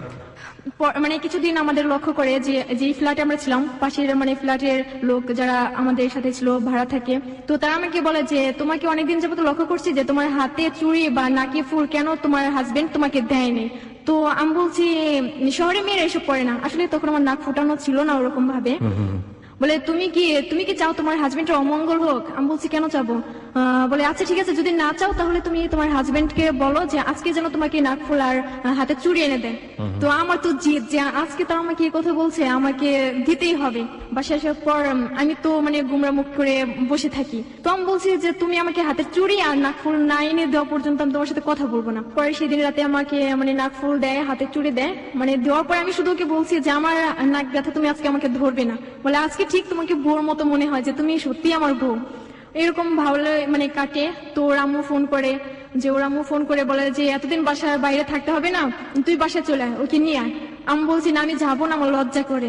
আমি আমার আম্মুর সাথে কথা বলি সেদিন রাতে, মানে 20 দিনের রাতে। তো আমার আম্মু তো মানে আমার সাথে কথা বলার জন্য পাগল হয়ে যায়, যে আমার সাথে কথা বলবেই সেদিন। তো আমার বোন বলে যে দেখ তুই একটা কথা বল, আম্মুর সাথে একটা কথা বল। তো আমি সেদিন আম্মুর সাথে কথা বলি, তুমি আমাকে দেখতে আসবা। আমার আম্মু বলছে তোকে একদিন না দেখে থাকতে পারি না, তুই এতদিন কি করে থাকিস। তো আমি বলছি তুমি আমাকে দেখতে আসো। এখন আমার আম্মু বলছে তোর শ্বশুর বাড়ি থেকে কি সবাই আসছিল, তোকে দেখছে? তো রাকিব আমাকে শিখাই দেয় যে হ্যাঁ বলো যে দেখতে আসছিল। তো আসলে ওর ইয়াটা আমি বুঝি নেই। তো আমি আমার আম্মুকে বলছি হ্যাঁ দেখতে আসছিল, সবাই আমাকে দেখে আমি আমার শ্বশুর বাড়িও যাই। তারপরের দিন আমার আম্মু আর আমার চাচু, আমার আব্বু জানে না যে আমার আম্মু আসবে আমাকে দেখার জন্য। তো আমার ছোট চাচু, মানে আমার যে মানে উকিল আব্বু বলতাম, সে আব্বুটা আর আমার আম্মু আসে। আসার পর দেখি অনেক মানে পিঠা এইসব নিয়ে আসে। নিয়ে আসার পর রাকিব তাদের নিয়ে মানে বাসায় নিয়ে আসি। সেদিন আমি ঘুমেছিলাম, ফোন করে বলছে যে হিমা তুমি উঠো, যে তোমার আম্মু আসছে। আমাকে আবার এরকম একটা বাধা দেয় যে ও যখন নাকি বাসা থেকে বের হবে আমি যেন সিঁড়ির নিচে না যাই, যে যদি যাই আর ওর বুকের উপর দিয়ে হেঁটে যেন যাই, এরকম ভাবে আমাকে বাধা দিত। তো দরজার সামনে আমার আম্মু এসে আমার জড়িয়ে ধরে অনেক কান্নাকাটি করে। তো আমি অনেক কান্নাকাটি করে আম্মুকে মানে রুমের ভেতর নিয়ে আসি। তো আমার আম্মু চলে যায়। চলে যাওয়ার আগে রাকিবকে 2000 টাকা দেয়। 2000 টাকা দিয়ে চলে যায়। চলে যাওয়ার কিছুদিন পর রাকিব আমাকে বলে যে আজকালকার ফকিনের ঘরে মেয়ে বিয়ে করলে পরে 2000 টাকা কেউ দেয় না, 6-7 হাজার টাকার নিচে। মানে এরকম ফার্স্টে এই কথাটা বলে। আমার এতটা খারাপ লাগে। আমি বলছি তুমি আমাকে এই কথাটা বলতে পারলে? আচ্ছা তোমার আম্মু আমাকে কি দিচ্ছে, মানে এইসব নিয়ে একটু ঝগড়াঝাটি হয়। সেদিন ওর সাথে আমি কথা বলি না। পরের দিন সকালবেলা ও চলে যায়। 2 দিন পরে বাসায় আপনি গেলেন, রাইট? হ্যাঁ। বাড়িতে যাওয়ার পরে আপনার প্রতিবেশীদের রিয়াকশন কেমন ছিল? মানে তারা আমাকে কিছু বলেনি। আপনার হাজবেন্ডের সাথে করে নিয়ে গেছেন? হ্যাঁ। কিন্তু আপনার আব্বা কোনো কিছু বলেনি? আসলে আমি আমার আম্মুর সাথে যাইনি তখন। তাহলে তার কিছুদিন পরে আমরা যাই। আমি আম্মুকে সেদিন বলে দিই যে আব্বুকে যেন ম্যানেজ করে। আমি আমার আবার মাথায় যাওয়ার পরে বাবা কি বলছিল? মানে বাবা কিছু বলে নাই, কারণ আমার তো মাথায় প্রবলেম ছিল, টিউমার ছিল মাথায়। আপনার আগে থেকে টিউমার ছিল? মানে 2010 সাল থেকে আমার মাথায় টিউমার। তো ডাক্তার বলছে যে আমার যদি এটা এইভাবে মানে সেরে যায় তো সারবে, আর যদি না যায় তাহলে 6 মাসের গ্যারান্টি যে আমি বাঁচতে পারবো। ওকে, তারপরে কি সেটা গিয়েছিল ওটা? হ্যাঁ, সেটা চলে যায়। আবার মানে 9 থেকে 8 মাসের মতো আবার শুরু হয়, সেটাই আবার ফিরে আসে ওটা। মানে আপনি যখন বিয়ে করার পরে, মানে বিয়ে করার পরে কিছুদিন যাবত রিসেন্টলি এটা ফিরে এসেছে। আপনার হাজবেন্ড এটা জানতো যে আপনার মাথায় টিউমার বা? হ্যাঁ, ওকে আমি বলছি, সব বলার পরেও সে আপনাকে বিয়ে করেছে? হ্যাঁ। তো আমার আম্মু আমার আব্বুকে ম্যানেজ করে আমি 26 তারিখে যাব। তো যাওয়ার আগে ওর সাথে রাতে মানে আমার এত ঝগড়া হয় যে মানে এরকম ছিল যে ওকে বলা ছাড়া আমি কেন বাইরে যাবো, আমি টয়লেটে যাবো তো ওকে বলে আমার যেতে হবে। এতটা খারাপ লাগছিল যে ও সকালবেলা বের হয়, যে আর বাসায় আসার কোনো খবর থাকে না, অন্য সব মেয়েদের সাথে রিলেশন। তো সেটা আমি জানতাম না, পরে জানতে পারি। যাওয়ার পর আমি ওকে ফোন করে ফোনটা অফ করে রাখি। সন্ধ্যার পরে ফোনটা ওপেন করে। আমি বলছি তুমি সারাদিন ফোন অফ করে রাখো আর সন্ধ্যার পরে ওপেন করে রাখো, এর চেয়ে না রাখাই তো ভালো। মানে এরকম ভাবে ঝগড়াঝাটি হয়। আমি সেদিন আমি 2 ঘন্টা গোসল করি। সবাই আমাকে অনেক বকাঝকা করে। তো রাকিব এসে দেখে যে আমি গোসল করছি, গোসলখানা থেকে বের হইনি। তো বলে তুমি বের হও। আমি মানে বের হয়ে রুমের ভিতর আসি। তো দেখি একটা মেয়ের সাথে কথা বলছে আমার রুমের ভিতর, যে পাশের বাসার যে মেয়ে ছিল সেই মেয়ের সাথে, পপি নামে একটা মেয়ে। তো তার সাথে মেয়েটা আপনার রুমে চলে এসেছে? হ্যাঁ। ওকে। সেই মেয়েটা চলে আসছে। আসার পর আমার মানে কি বলবো, রাকিবের মানে গায়ে হাত দিয়ে কথা বলে আর তুমি করে কথা বলে। আমার তো আরো বিরক্ত করা লাগে যে আমার হাজবেন্ডের সাথে ও তুমি করে কথা বলবে কেন? আমি তো জেদ, আমার তো আমি সবসময় নাক ফুলিয়ে রাখি যখন আমার জেদ হয়। মেয়েটা আমাকে বলতেছে তুমি যখন ফার্স্টে আসছো তখন তুমি অনেক কালো ছিলে, এখন অনেক সুন্দর হয়ে গেছো, হ্যান ত্যান, মানে এই ধরনের অনেক কথাই বলে। তো রাকিব শুধু একটা কথা বলছে, এখন ওকে কিছু বলবেন না যে ও মানে অনেকে রাগ করে আছে যে সারাদিন বাসায় ছিলাম না। তো মেয়েটার সাথে সাথে বলে উঠলো যে রাকিব তুমি কি কালকে ফ্রি আছো? যদি ফ্রি থাকো তাহলে তোমাকে নিয়ে একটু শপিং এ যাবো। আমার তো আরো খারাপ লাগে যে আমার হাজবেন্ডকে নিয়ে ও কেন শপিং এ যাবে। তো আমি ওর দিকে তাকাই, ও আমার দিকে তাকিয়ে থাকে, বলে হ্যাঁ আছে। আমি বলছি হ্যাঁ আপু আছে, তো আমি কালকে পাঠিয়ে দেবো, এরকম ভাবে বলছি। তখন আমি বলছি কি আপনি নেক্সট টাইম আমাদের রুমে ঢুকবেন না, আপনি আর কখনো এই রুমে আসবেন না, চলে যান এখান থেকে, আর আসবেন না, কখনোই কথা বলবেন না। আর যদি দেখি আমার হাজবেন্ডের সাথে আপনি কথা বলছেন তাহলে আপনি কি হবে আপনি ভাবেন। তো রুম থেকে বের হওয়ার পর রাকিব তো আমাকে বলে যে ওর সাথে এরকম ব্যবহার করছো। আমাকে কেন, যাও তুমি শপিং এ ওর সাথে, এমনিতে আমি সারাদিনে কিছু বুঝতে পেরেছি একটা ঝগড়াঝাড়ি শুরু হয়ে গেছে আপনাদের মধ্যে। তারপর সারাদিন তো বাইরে ছিল, 10টার পর আবার বের হবে, বলে যে আমি র্যাকেট খেলতে যাবো। তো আমি বলছি না এখন যেতে পারবে না, বলে তোমাকে ছোট বাচ্চাদের এনে দিয়ে তুমি খেলো তাদের সাথে। তো আমি তো ছোট বাচ্চা পেলে অনেক খুশি। 10টার পর ও বাসায় আসে, বাসায় আসার পর এখন আমি ভাত খেতে বলি, ভাত খাবে না, শুয়ে পড়ে। আমি আবার আমার ওন্না ভিজে ওর পায়ে ময়লা ছিল, সেই ময়লাগুলো আমি পরিষ্কার করে দিই। ওকে, পরের দিন আবার ও চলে যায়। আমি বলছি আমি আমার বাসায় যাবো, আমার বাসা থেকে আমাকে বলছে যে বাসায় যেতে, আমি বাসায় যাবো। তো বলছে কি আচ্ছা ঠিক আছে যাবো। সেদিন আমার সবচেয়ে ইয়ে ছিল যে 16 ডিসেম্বরে যেদিন আমি নাটক করি, আমি নাচ করি, সেখানে আমি থাকতে পারবো না, যে আমার স্কুল থেকে তো আমি ত্যাগ হয়ে আসছি, সেই প্রোগ্রামটা আমার দেখতেই হবে, আমি এরকম ভাবে ওকে বলছি। তো বলে আচ্ছা ঠিক আছে 16 তারিখে 16 ডিসেম্বরে আমাকে নিয়ে যাবে। বলে আমাকে আমার কাছে টাকা নিয়ে আমি কি করে নিয়ে যাব। আমি বলছি আজকে তোমার টাকা নিয়ে তুমি কালকে টাকা পাবে কোথায়। বলে আচ্ছা ফোন বিক্রি করবো। এই কথা বলে বাসা থেকে বের হয়ে যায়। তারপরে দেখি 7টা ফোন আমার হাতে এনে দেয়। আমি অবাক হয়ে যাই যে এতগুলো ফোন ও কোথায় থেকে পেলো। রাইট, আমরা অবাক হচ্ছি যে এতগুলো ফোন সে কোথায় পেল। প্রিয় শ্রোতা, এই যে অবাকের জায়গাটি, চমৎকার একটা সময়ের মধ্যে আমরা ছিলাম, কিন্তু একই সাথে আমরা কিছুটা হলো অবাক হচ্ছি। কিন্তু আমরা যে গেজের যে ব্যাপারটা, যে আমরা অনুমান করতে পারি যেটা সম্পর্কটা আসলে শেষ পর্যন্ত কোথায় গিয়ে দাঁড়াবে, সেই অনুমানের ব্যাপারটা নিয়ে সবসময় হ্যালো 920 একটা কথাই বলে থাকে, আপনি চিন্তাও করতে পারবেন না যে শেষ পর্যন্ত গল্পটি, জীবনের গল্পটি কোথায় গিয়ে দাঁড়িয়েছে। আজকেও ঠিক একই কথাই বলছে। বা তারপর 7টা মোবাইল নিয়ে আসে। তো আমি তো অবাক হয়ে যাই। আমি বলছি তুমি এতগুলো ফোন কোথা থেকে পেলে। রাইট, তো বলছি তুমি এগুলো চার্জ দাও। আমি বলছি এগুলো চার্জ দেবো কোথায়। তখন আমার কাছে ছিল 2টা চার্জার, যেটা ওর একটা আমার একটা। আমি শুধু টয়লেটে যাই, এদিকে এসে দেখি ফোন নাই, অবাক হয়ে যাই আবারও। আমি ওকে ফোন করে বলছি তুমি কি ফোন নিয়ে গেছো। বলছে হ্যাঁ আমি ফোন নিয়ে আসছি। আমি বলছি ফোন দিয়ে তুমি কি করবে, এতগুলো ফোন নিয়ে গেলে। বলছে এগুলো আমি বিক্রি করবো, যে কালকে তোমাদের বাসায় যাবো। 6000 টাকা বিক্রি করে। তো আমি বলছি টাকাগুলো কি এখনই নিয়ে আসবো। বলে হ্যাঁ এখনই নিয়ে আসবো। তো টাকাগুলো না নিয়ে একটা ফোন শুধু হাতে নিয়ে চলে আসে। আমি বলছি ও ফোন তুমি কোথায় পেলে। সেদিন থেকে আমার সাথে তুই করে কথা বলে, যে বলে সেটা কি তোকে বলতে হবে। বলে না এত কিছু জানার দরকার নেই, তোকে সবকিছু দিতে হবে। যা দেখি আমি শুধু অবাকই হয়ে যাই। তো যে ও খাওয়া দাওয়া করার পর ঘুমিয়ে পড়ে। তো আমি প্যান্টে হাত দিয়ে দেখি ওর প্যান্টের ভিতর ছুরি। ওকে ওকে, আমি নিজেকে নিজে প্রশ্ন করি যে ওর কাছে ছুরি থাকবে কেন। ওইটা আমি সরাই ফেলি সকালবেলা। সরিয়ে ওর প্যান্টটা আলাদা রাখি, ও যেভাবে রাখি সেভাবেই রাখি। সকালবেলা হয় আমাকে বলে যে আমার ফোনটা কোথায়। আমি বলছি তোমার ফোন তো চার্জে ছিল। তো ফোনটা নিয়ে ও ওর একটা ফ্রেন্ডকে ফোন করে, এরকম কোন কিছু বলছে। আমি একটু একটু শুনি যে ওরা ছুরি দেখিয়ে রাস্তাঘাটে যদি কোনো মেয়ে থাকে বা কোনো ছেলের সাথে, তো সেই ছেলেটাকে হুমকি দিয়ে তার কাছে ফোন বা মেয়েটার কাছে যদি কোনো টাকা থাকে সেই টাকাগুলো নিয়ে আসে। Now come to the point. Okay. This track was downloaded from fusionbd.com. তারপর তো পরের দিন সকাল হয়, পর আমরা আমার বাসার দিকে রওনা হই। তো 26 দিনের দিন। তো বাসে আসার পর বলছে কিভাবে যেতে হয়, কিভাবে যাব। তো আমি বলছি কিভাবে যেতে হয় সেটা আমি তো ভালো করে জানি, তুমি শুধু আমার সাথে যাবা। দেখি আমাদের বাসার গেটের সামনে আমার বোন, আমার চাচাতো বোন দাঁড়িয়ে আছে সবাই। আমার বোন তো আমাকে জড়িয়ে ধরে কান্না করে। তো আমি বাসায় যাই, যাবার পর দেখি আম্মু অনেক ধরনের, আমি অবাক হয়ে যাই, আমার আম্মু এত ধরনের রান্না করে যে আমি যাবো বলে বাসায়। পিঠা, পোলাও, এরকম অনেক কিছু রান্না করে। আমাকে অনেকে দেখতে আসে, আমার বান্ধবীরা আম্মুরা, আমার কাকি যারা আছে সবাই আমাকে দেখতে আসে। আমি তো হাসি, আমার লজ্জা করে, তখন আমি হাসছি। চাচাতো ভাইয়েরা বলে যে তোকে না সেদিন আমি হাফ প্যান্ট পরে ঘুরতে দেখি, তুই আজকে বিয়ে করে ফেললি, এরকম ভাবে বলছিলাম।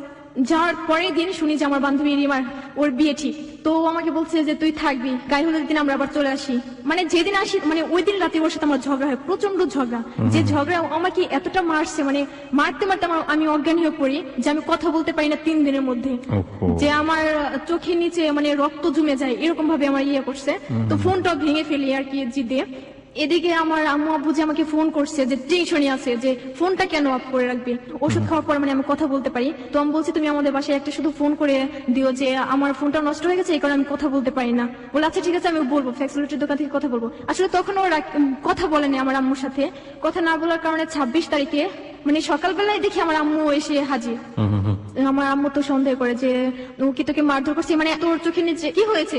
তো আমার মানে হাতটা টেনে ধরে রাকিব আমাকে পিছনের দিকে এনে ওর সামনের দিকে গিয়ে বলে ওর সাথে দুষ্টুমি করতে গিয়ে ও খাটের সাথে ব্যথা পায়। Okay. আমি তখন কিছু বলি না, আমি বাইরে এসে মানে আমি কান্না করি যে ও আজকে আমার আম্মুকে কি বলছে, এত মিথ্যে কথা বলছে। সবসময় বলে যে যাকে আমি ভালোবাসি যার হাত ধরে চলে আসছি সে যদি আমাকে আরো আঘাত করে সেটা আমি সহ্য করতে পারবো। এটা ছিল আমার। আব্বু আমাকে 1000 টাকা দিয়ে চলে যায়, সেই 1000 টাকা আমার আব্বু চলে যাবার সাথে সাথে রাকিব আমার কাছ থেকে টাকাগুলো নিয়ে যায়। আমি বলছি তুমি আমার কাছ থেকে টাকা নিয়ে যাবে, এই টাকা তো আমার আম্মু দিছে। ঘরে মানে চাউল ছিল না, কোনো কিছু খাবার দাবার কিছুই ছিল না। 2 দিনের মধ্যে ও বাসায় আসে না। হ্যাপি নিউ ইয়ারের দিন বলে যে আফিয়া নামের মেয়ের সাথে আমার রিলেশন ছিল, ওর সাথে আমি কালকে ঘুরতে যাবো। আমি বলছি তুমি আমাকে না নিয়ে ওকে নিয়ে যাবে কেন? বলছি না ও তো জানে না আমি বিয়ে করছি, আর যদি জানতে পারে তাহলে আমাকে মেরে ফেলবে, ওর চাচুরা অনেক খারাপ। আমি খুব অবাক হচ্ছি, আপনার মা জানলো, আপনার ফ্যামিলি জানলো যে ছেলেটাকে আপনি বিয়ে করেছেন, সেই ছেলেটাকে আপনি বাড়ি যাচ্ছেন, তো আপনার বাবা মা একটা স্টেপ নিবে না ওই ছেলের পরিবারে গিয়ে যোগাযোগ করার, ওই ছেলের পরিবারে কে আছে জানার?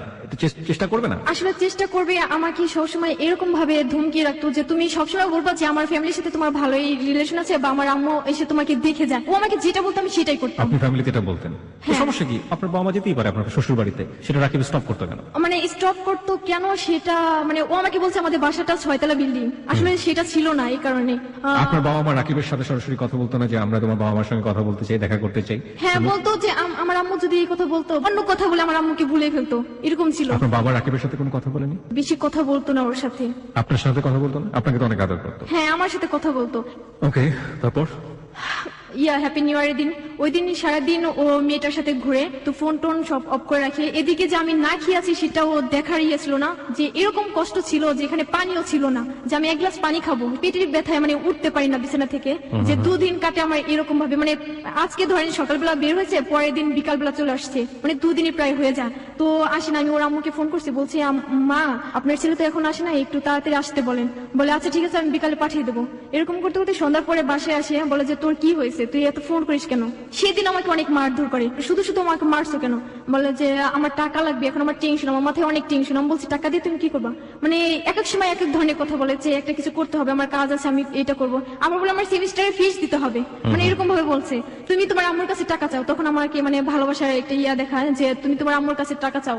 আমি বলছি না আমি এখন আমার আম্মুর কাছে আমি টাকা চেতে পারবো না। আচ্ছা আচ্ছা ঠিক আছে তোর টাকা লাগবে, তোর টাকা নিয়ে তুই থাক। এরকম করে বাসা থেকে বের হয়ে মানে সিগারেট নিয়ে আসতো, যে আমার সামনে সিগারেট খেতো। আমি আবার ওইসব পছন্দ করতাম না, তো আমি বলছি তুমি এসব করবা না, আমি আমার বাসা থেকে আমি টাকা চাইবো।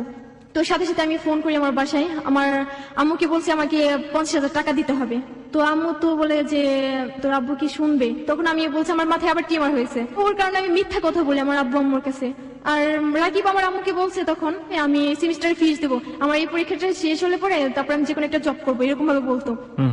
আম্মু বলে আচ্ছা ঠিক আছে কালকে সকালবেলায় চলে আসো। যেদিন যাবো সেদিন থেকে রাকিব আমাকে বলে যে তোমার আব্বুকে বলো তুমি টাকা দিতে বলো, যদি তুমি আমার সুখ চাও তাহলে আমাকে টাকা দাও, এরকম ভাবে বলি। কাকি এসে আমাকে বলে যে আমার আব্বুকে বলছে ভাইয়া আপনি এই কাজটা কখনো ভুলে করবেন না, যে আপনি ছেলেটাকে চেনেন না, অচেনা অচেনা হয়তো বা এখনো ভালোবাসা দেখাচ্ছে, হিমাকে ভালোবাসে, পরে যদি এরকম না হয়, যদি ছেলেটা চলে যায় তখন কি হবে? আম্মু তো আমার কান্নাটা সহ্য করতে পারে না, আমার আম্মু তো আমার আব্বুকে ম্যানেজ করে ফেলছে যে টাকা দিতেই হবে। যে এরকম আমরা 5 থেকে 7 দিন থাকি, থাকার পর আমার আব্বু টাকা দেয় 20,000 টাকা। মানে যেদিন টাকা দেয় সেদিন আবার আমাদের বাসা আবার অনুষ্ঠান ছিল, আমার ফুপ্পিরা সবাই আসে। আমার চেহারাটা দেখেও সবাই অবাক হয়ে যায় যে আমি এতটা স্বাস্থ্য মানে এসেছিলাম আর এখন কি হ্যাংলা হয়ে গেছে, সবাই এরকম ভাবে বলে। আমি মানে সবার সামনে যেতে লজ্জা করতাম আমার। তো আমার ভাইয়াদের সাথে খেলতে যায়, 4টা বাজে, তো সাথে সাথে রাকিব চলে আসে। আমার বলতেছে যে তুমি তোমার আব্বুর কাছে টাকা নিছো? আমি বলছি না একটু পরে দেবে। বলছি একটু পরে কখন দেবে? তখন আমার মানে আমার পায়ে লাথি মারে। ওকে ওকে। সেই লাথি মারটা আমার বড় বোন দেখে, পরে ও মানে আমাকে ডাকে, বলে তুই এখানে। তো আমি যাই, আমাকে বলে তুই তোকে অনেক মারধর করে না? আমি বলছি না এমনিতে এখন তোর রাগ হয়েছে এই কারণে। ও আমাকে একটা কথা বলছে এই কারণে কথাটা শুনিনি। আমার বোন বলে যে না তোকে মনে হয় অনেক অত্যাচার করে, এরকম বলছে। আমি বলছি দেখ তোমরা কি বলো, রাকিব আমাকে অনেক ভালোবাসে, অনেক ভালোবাসে, তোমাদের থেকে বেশি ভালোবাসে, এরকম বলে আমি রুমের ভিতরে গিয়ে আবার কান্না করি যে আমি ওর কারণে কি মিথ্যা কথা বলছি, আমি আমার ফ্যামিলিকে মিথ্যা কথা বলছি, আমি মিথ্যা কথা বলা পছন্দ করতাম না, আর ওর কারণে আমার বলতে হয় আজকে। তো আব্বু টাকা দেয়, তো রাকিব আমাকে ওই 20,000 টাকার মধ্যে থেকে 1,000 টাকা আমাকে দিয়ে যায়। ও চলে যায় আমাকে রেখে, আমি ওর সাথে যাওয়ার জন্য করি যে আমি যাবো। আমি তো জানি যে ওর সেমিস্টারে ফিস দেবে না, আসলে টাকাটা এভাবে নেয় যে ও জুয়া খেলে, যে জুয়া খেলার ওখানে ঋণ হয় 20,000 টাকা, সেই টাকা আমাদের বাসা থেকে নেয়, সেটা আমি জানি না এই কারণে। আপনি জানলেন কবে? মানে জানি তার কিছুদিন পর ওর একটা ফ্রেন্ড আমাকে ফোন করে জানায়। ওর ফ্রেন্ড আপনার নাম্বার পেল কিভাবে? ওর ফ্রেন্ড রাজীব, ও তো ওকে নাম্বার জানে। ওকে ওকে তারপরের দিন থেকে আমি ফোন দিলে ফোন রিসিভ করে না, মানে এসএমএস করে এসএমএস এ রিপ্লাই করে না। আসলে তখন আমি প্রেগনেন্ট ছিলাম। কোথা থেকে কোথায় যাচ্ছেন? আসলে আমি বুঝতে পারতাম না যে আমি নিজেই প্রেগনেন্ট, মানে আস্তে আস্তে বুঝতে পারি। আলটিমেটলি খারাপ লাগার জায়গাটা থেকে আপনি পরবর্তীতে গিয়ে বুঝলেন যে আপনি আসলে প্রেগন্যান্ট। কি হয়ে বুঝলেন? আমার বমি আসতো বা আমার কোনো কিছু, আমার গন্ধ এরকম ভাবে ইয়ে থাকতো।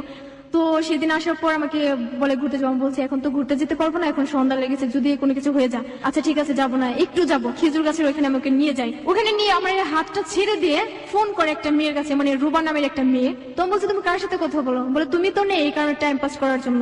আপনাদের বাড়িতে থেকেই ওই ধরনের আচরণ করছে? হ্যাঁ, ওকে। যে ও আমার সাথে এরকম করছে আমি কাউকে বুঝতে দেন আর কি। কি বলবো, ওর বুকের ভিতর আমাকে জড়িয়ে ধরে রেখে অন্য মেয়ের সাথে কথা বলে। তো বলে যে কালকে দেখা হবে। মেয়েটা তো ফোন দিতেই আছে যে ওর সাথে দেখা করবে। তো তখন আমার হাতে লাঠি ছিল, ওই লাঠি দিয়ে আমি রাকিবের পায়ে একটা আঘাত করি।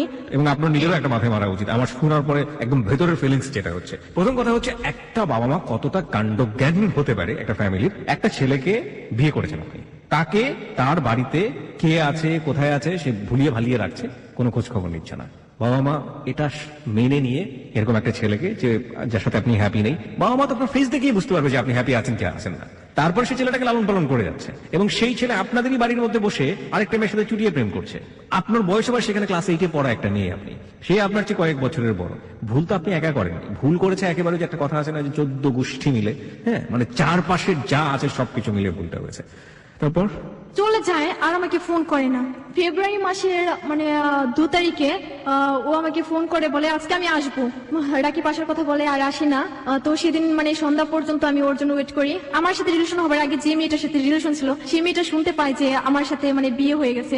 তো এই কারণে ও ঘুমের এবং ট্যাবলেট সেটার জন্য সেটা আপনাকে বলছে যে এই মেয়েটা হসপিটালে আছে, সুতরাং আমি আসতে পারবো না, হ্যাঁ। তার সেবা যত্ন করছি আমি ওখানে। হ্যাঁ এরকম বলছে যে তাকে আমি দেখতে যাব। বলছে, আমি বলছি সামান্য ওই মেয়েটার সাথে রিলেশন ছিল এই কারণে ও দেখতে যাবে, তাহলে আমি অসুস্থ হলে অবশ্যই ও আমাকেও দেখতে আসবে, মানে ব্লেড নিয়ে এসে মানে ইচ্ছা মতো হাত কাটি। এবং এটার এজন্যই করলেন যে আপনাকে যেন সে দেখতে আসে। হ্যাঁ এই কারণে আমি করি। ভেরি মানে সিম্পল ইকুয়েশন, সহজ সরল মনে যা ঘটে যায় একের পর এক, এবং পাগলামোর যে চূড়ান্ত সেটার একটা বেস্ট এক্সাম্পল হচ্ছে আজকের এই হ্যালো ইট 920। আপনার হাতের একটা ছবি আমরা হ্যালো ইট 920 দিয়ে দিচ্ছি। প্রিয় শ্রোতা, ইমোশনাল একটা মানুষকে কতটা বিবেকহীন করে ফেলতে পারে এবং কিশোর বয়সে এটার রেঞ্জটা কতটুকু আপনারা একটু দেখুন ফেসবুকে এসে, যে হাতটাকে সে কিভাবে ক্ষতবিক্ষত করেছিল। ও মাই গড।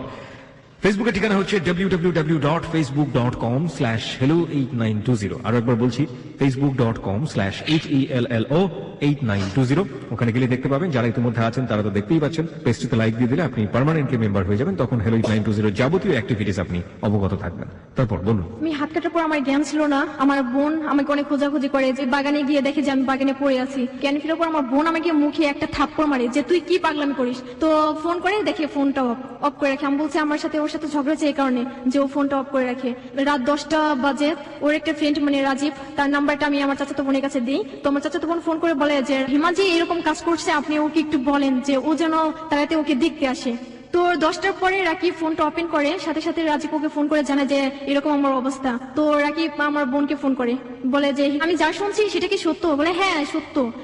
তখন আমার সাথে কথা বলার জন্য ফোনটা করে। তো আমি ফোনটা নিই। ফোন নেওয়ার পরে আমাকে বলছে কি রে তুই কি সত্যি হাত কাটছিস? আমি বলছি কেন কাটবো, মানে কান্না করি আর এই কথা বলি। এরকম ছিল, আমি ডাক্তারের কাছে যাই না যে আমি ওষুধ খাবো বা ব্যান্ডেজ করবো বা সেলাই করবো, কোনো কিছুই না। বলছে যে পর্যন্ত রাকিব না আসবে সে পর্যন্ত আমি কোনো কিছু করবো না। সকালবেলা 10টার সময় ফোন করি, বলে যে আমি এখন আসতে পারবো না, আমি একটু বিজি আছি, এরকম ভাবে বলে। আমার নানু বাসা থেকে মানে আমার আম্মু টাকা পায়, মানে 3 লাখ টাকা পায়, সেখান থেকে আমি 1.5 লাখ টাকা নিয়ে মানে আসার জন্য করি, মানে যে আমি ব্যাগে যে টাকা রাখি সেই টাকাগুলো আমার বড় বোন দেখে। মানে আপনি টাকা চুরি করে বাড়ি থেকে পালাবেন? হ্যাঁ। এটা কি রাকিব আপনাকে বলেছিল? মানে রাকিব এরকম ভাবে বলছে যে আমি তোমাকে এনে খাওয়াবে কি রাখবো কোথায়? আমি বলছি এই কথা তুমি আমাকে আগে বলোনি, যে এটা তো বিয়ের আগে করার কথা ছিল। তখন আমি ভাবছি আমি যদি টাকা নিয়ে আসি তুমি আমাকে নিবে না, বলে যদি টাকা নিয়ে আসতে পারে তাহলে আসবে। আমার বোন এদিক দিয়ে আমার ব্যাগ থেকে টাকাগুলো সরিয়ে ফেলে। আমি আর দেখি না যে ব্যাগে টাকা আছে কিনা। আমি যে টাকা নিয়ে যাবো সেই মানে টাকা দিয়ে ও অ্যাডভান্সটা দেবে, এরকম ছিল। তো আমি যাওয়ার পর এখন বাড়িওয়ালা তো টাকা নেওয়ার জন্য আসছে, যে আপনি আসছেন তো টাকাগুলো আগে দেন। যে ব্যাগে যখন আমি হাত দিই টাকাগুলো না দেখি, তখন আমার তো অন্যরকম, যে এখন আমি টাকা পাবো কোথায়। তো আমি রাকিবকে বলি, রাকিব বলে যে এটা তোদের প্ল্যান। কি বলবো, ও আমার সাথে অনেক খারাপ ব্যবহার করে। তখন 5টার সময় বের হয়, সন্ধ্যা লেগে যায়, তো মানে আসেই না। তারপর থেকে ফোনটা আমি তো আরো টেনশন পড়েছি, আমি তো এখানকার কিছুই চিনি না, আমি কোথায় যাবো, কি করবো। আমি বাড়িওয়ালাকে সবকিছু বলি, বাড়িওয়ালারা তখন আমার শাশুড়িকে ফোন করে, আমার শাশুড়ি বলে যেভাবে তুই আমার ছেলেকে ঘর থেকে বের করে নিয়েছিস সেভাবে আমার ছেলেকে আমার কাছে ফিরিয়ে দিয়ে যাবি। আর এরকম ভাবে সারা রাত কেটে যায়। পরের দিন 12টার সময় রাকিব আমাকে ফোন করে, বলে তুই বাসা থেকে বের হয়ে আয়, আমি তোকে নিয়ে আসবো আমাদের বাসায়। আমি বাড়িওয়ালাকে বলছি, আঙ্কেল আপনি তো আমার ফোনটা রাখি, আমাকে কিছু টাকা দেন। তো তারা আমাকে 200 টাকা দিয়ে আমার ফোনটা নেয় না। রিক্সা ওঠার পরে ওর ফোনটা আবার off। তখন আমি কোথায় যাবো আমি নিজেও জানি না, যে তখন আমি রাস্তায় পড়ে যাই। 12টায় থেকে 5টা পর্যন্ত ওকে আমি অনেক খোঁজাখুঁজি করি, কিন্তু পাই না। লাস্টে ওর আব্বুকে আমি ফোন করি, ফোন করার পর বলছি আপনি ছেলে আমাকে এরকম ভাবে রেখে দিয়েছে, আপনি আমাকে নিয়ে যান। আমাদের উকিল হয় আর কি, বিয়ের যে ছিল সাথে, তো সে আমাকে নিয়ে যান। তার ভাবির কাছে নিয়ে যায়, নিয়ে গিয়ে বলে যে আমি রাত 10টার পরে আমি নিয়ে যাব।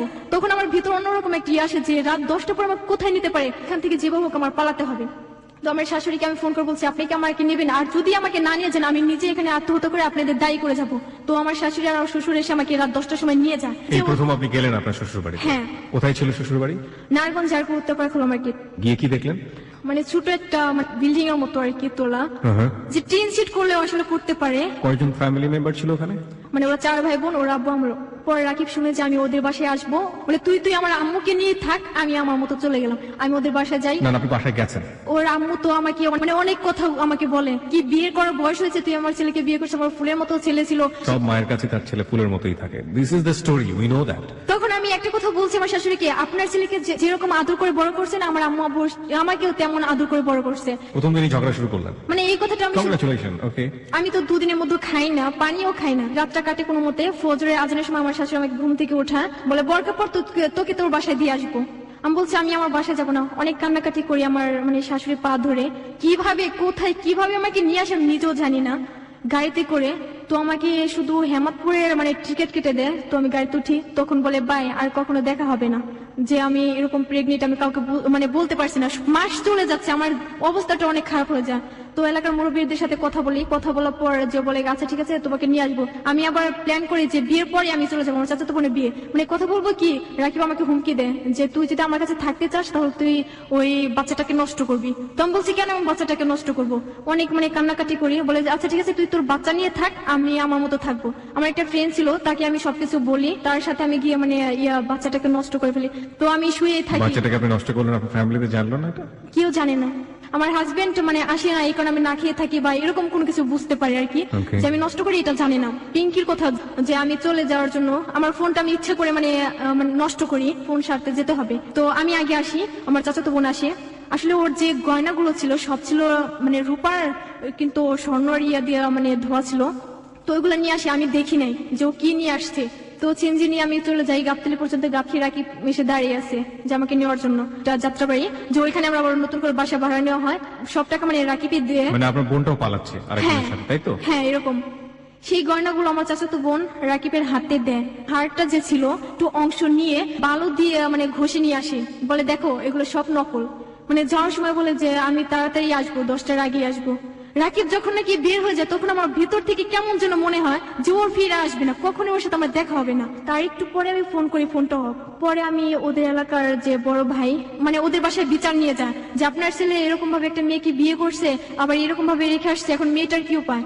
তো আমার শাশুড়ি আমাকে ফোন করে বলে তুই যদি আমার ফোনে ফোন করিস কখনো তাহলে তোর খবর আছে, আমি এখন যে এই পুলিশ নিয়ে তোর এখানে আসবো, তোকে ধরিয়ে দেবো, তুই একটা খারাপ মেয়ে। আমি আর আমার চাচাতো বোন, এখন আমার তো সবকিছুর দায়িত্ব এখন হয়ে গেল আমার। ও আমাকে পা ধরে কান্না করে বলে যে তুই আমার মাথায় হাত রেখে শপথ করবি কখনো কারোর কাছে বলতে পারবি না যে আমার এসএসসি রেজাল্টটা অনেক খারাপ হয়, এই কারণে আমি মিথ্যা কথা বলে বাসা থেকে চলে আসি। বুঝলাম না এসএসসি রেজাল্ট খারাপ হলো, পাশ থেকে চলে আসলো, কি কাহিনী? ও বলছে মিথ্যা কথা বলছে আমাকে যে রাজীবের সাথে আমি চলে যাব, আসলে এসবের কিছুই না। তো আসার বিয়ের গয়নাগুলো নিয়ে পালিয়ে আসছে। হ্যাঁ, সেখান থেকে আমার চাচাতো বোন ওর বাবাকে ফোন করে বলে যে হিমার হাজবেন্ড আমাকে জোর করে নিয়ে আসছে, যে ওর যতগুলো আত্মীয় ছিল সবাই আসে আমাকে নেওয়ার জন্য, যে আমাকে নিয়ে থানায় দেবে বা ইয়া করবে এরকম কোনো কিছু করার জন্য। এখন নিয়ে যাই গাড়ির ভিতরে, মারতেই আছে। আমি যতই বলছি যে আমার কোনো দোষ নেই, আমি যত বলি তত ওরা আমাকে আঘাত করে, এত মারছে। আমি নিয়ে যাওয়ার পর আমাকে চেয়ারম্যান বাড়ি সরাসরি নিয়ে যায়। ওর আব্বু আমার উপর চাপ দিয়ে দেয় যে তোর হাজবেন্ড, তোর হাত আছে এইটার ভিতরে। একদিনের সময় দেয় আমার আব্বুকে যে একদিনের মধ্যে হয়তোবা ওই স্বর্ণগুলো দিতে হবে, নয়তোবা 6 লাখ টাকা দিতে হবে। বাগান ছিল, যে বিচারের রায় দেয় যে ওই জমিটা দিয়ে দেবো ওকে, মানে আমাদের জোর জুলুম করে মানে ওই দলিল করে নিয়ে যায়। তো আমার উপরে এতটা অত্যাচার, সবাই আমাকে মারধর করতো, আমার চাচাতো ভাই ফুপিরা মানে যারা আছে। একটা যেটা বুঝলাম যে আপনার এই বোনটি আপনার হাত ধরে পালিয়েছিল, তার রেজাল্ট খারাপ হয়েছে সে কারণে। হ্যাঁ। এবং সে এতগুলো গহনা কোথা থেকে নিয়েছে? তার বাড়ি থেকে। এটা কি তার বিয়ের গহনা? তার বিয়ের গহনা না, তার বাড়িতে ছিল এই গহনাটা। হ্যাঁ। আলটিমেটলি এই গহনা আপনার ভাষ্য মতে এটা গহনা ছিল না, কিন্তু তার বাড়ি থেকে লোকজন যেটা প্রিটেন্ড করেছে যে আপনি তাকে শেল্টার দিয়েছেন বা আপনি তাকে বাড়ি থেকে ভাগানোর জন্য সহায়তা করেছেন, এবং সেই জন্য আপনার উপর অত্যাচার শুরু হয়। এবং পরবর্তীতে এটাকে তারা দাবি করে এটা 6 লাখ টাকার গহনা ছিল, এবং এই 6 লাখ টাকার উসুল তারা আদায় করে আপনাদের কাছ থেকে জমি নিয়ে, তাই তো? ওকে, তারপর এরকম কিছুদিন পর আমার মামা আসে, বলে যে যে কোনো একটা করতে হবে, এটা মামলা করতে হবে। বলছি আমার রাকিবের কখনো আমি ক্ষতি হতে দেবো না, মানে আমি রাকিবের এগেইনস্টে মামলা করবে। আমি আমার রাকিবের পাশেই আছি। এরকম যতবার বলতাম ততবার মারতো। আমার বোন আমাকে মারতে মারতে আমার মাথা ফাটিয়ে ফেলে। তো আমি আবার রিটার্ন আমাদের বাসায় চলে আসি। আসার পর তো আমাকে আমার ভাবিটা আমার হাতের চুড়ি নাকের ফুল মানে ফেলে দেয়, বলে তোর বিয়ে হয়নি। রশি দিয়ে বেঁধে গরম পানি আমার হাতে ঢালে, যে তারপর আমার মামা আমার আঙ্কেল সবাই আমাকে নিয়ে যায় থানায়, যে ওর নামে মামলা করবে। সেখানে জিটি করে আমি বাসায় আসি, আমি গলায় রশি দিই, মানে এরকম যে আমি মারাই যাবো। মানে রাস্তাঘাটে যাকে দেখতাম বলতাম যে আমার রাকিব আসবে, মানে তোমার কি একদম আমার- পাগলের মতো অবস্থা, যেটা হ্যাঁ, পাগলই হয়ে গেছে। একেবারে পাগলে। মানে আমি এরকম ছিলাম যে আমার হাতে বা পায়ে কোনো ময়লা আমি মানে দেখতেই পেতাম না। যে ব্রিজের উপর দিয়ে আসতে হয় আমাদের বাসায়, সেই ব্রিজের ধারে যেয়ে দাঁড়িয়ে থাকতাম। তোমাকে এরকম ভাবে 3 মাস প্রায় এরকম ভাবে আমি কাটাই। তো ফকির বাড়ি বা ডাক্তার এইসব অনেক কিছুই দেখায়। তো সেই বাড়ি গিয়ে মনে করেন আমাকে সুস্থ করা হয়। মানে রাকিব আমার লাইফ থেকে চলে যাওয়ার পর খাটে বা বালিশে শোয়া জিনিসটা কি সেটা আমি এখনো চোখে দেখি না। রাকিব চলে গেল মানে কি? রাকিব কোথায় গেল? সে যোগাযোগ করে না আপনার সাথে? না, তাই আমার তো? সাথে যোগাযোগ করে না। এরকম আমার আম্মু বলে যে এখন তো ও সুস্থ হয়েছে, যে আবার মানে সেই মামলা আবার করা হবে। মামলা করা হবে রাকিবের হ্যাঁ। এগেইনস্টে। ওকে, তারপরে সে বাসা থেকে আমি মানে 1,75,000 টাকা নিয়ে আমি চলে যাই আমাদের বাসা থেকে। এই টাকাটা আসলো কোথা থেকে? আমার আম্মু এরকম আমার নানার বাসা থেকে টাকা নিয়ে আসছিল। ওই টাকাটাই আলটিমেটলি আপনি হ্যাঁ। 1,75,000 টাকা চুরি করে পালালেন রাকিবের বাড়ি যাওয়ার জন্য, হ্যাঁ। তাই তো? হিমা, যেখানটাতে আমরা ছিলাম, আপনি 1,75,000 টাকা বাড়ি থেকে চুরি করে নিয়ে আবার সেই রাকিবের কাছে ফিরে গেলেন কতদিন পরে? 3 মাস পর। 3 মাস পর। এবং এই 3 মাস তো বাড়িতে যা করেছেন এবং আপনার সাথে যা করা হয়েছে তা রীতিমতো অবর্ণনীয়। ফাইন, যাওয়ার পরে কি হলো? 1,75,000 টাকা নিয়ে আমি সরাসরি ওদের বাসায় যাই না, যে আমার বান্ধবীর বাসায় উঠি।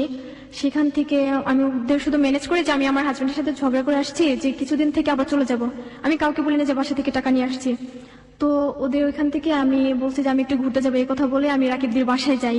তো বাসায় গিয়ে দেখি রাকিব নেই, মানে রাকিবকে সরিয়ে ফেলে, যে ওর নানু বাসায় পাঠিয়ে দেয়। তো বাসার সামনে গিয়ে আমি আমার শাশুড়িকে ফোন করিয়ে বলছি যে মা আমাকে নিয়ে যান। বলে তোকে আমি চিনি না, তুই কে? মানে এরকম ভাবে অনেক কিছু বলে। আমি বলছি আমি কে, মানে আপনার ছেলে আমাকে বিয়ে করছে, অনেক ধরনের কথা বলে। সে আমাকে চিনে না। তো রাত 1টা পর্যন্ত আমাদের বাসার বাইরে আমাকে দাঁড় করে রাখে। মানে আমি চিৎকার করে কান্না করি, এত চিৎকার করে কান্না করি যে এলাকার অনেক লোকই মানে জড়ো হয়। তো আমি পানি চাই একটা লোকের কাছে, সেই লোকটা আমাকে কি করে পানির সাথে কেরোসিন তেল মিশিয়ে আমাকে পানিটা দেয়। খাওয়ার পরে আমি বুঝতে পারি যে এটা আসলে কেরোসিন তেল মিশানো ছিল। তো আমি বলছি আপনি আমার সাথে এরকম ব্যবহার করতে পারেন। সেই লোকটা সেখান থেকে চলে যায়। আমি কান্নাকাটি করে, মানে পাশে পাশে একটা মহিলা এসে আমাকে বলে যে দেখো আপু, তুমি এখান থেকে না এসে আমাদের বাসায় চলে এসো, রাতটা কেটে তুমি চলে যাও। পর আমি সেই বাসায় রাত কাটে কোনো মতে। তখন আমি সেখান থেকে চলে আসি। পর আমি সেই আমার বান্ধবীদের বাসায় যাই। বান্ধবীর বাসা থেকে আমি ওই আন্টির সাথে যোগাযোগ করি, যে আমার আন্টির যে দেবর হয়। আমি আপনাকে কিছু কোশ্চেন করি, ছোট ছোট, আপনি একটু মনোযোগ দিয়ে উত্তর দেওয়ার চেষ্টা করবেন। নাম্বার 1, যে টাকাটা আপনি বাড়ি থেকে নিয়ে আসলেন, এটা তো খোঁজ খবর পেয়ে গেছে আপনার আপু। হ্যাঁ। তারপর আপনার সঙ্গে ফোনে যোগাযোগ করেনি তারা? হ্যাঁ, ফোনে যোগাযোগ করছে। আমি বলছি যে আমি রাকিবের কাছে চলে আসছি, মানে এখনো তারা জানে আমি রাকিবের কাছে। আচ্ছা, তো এই টাকাটা নিয়ে আপনি কি করলেন?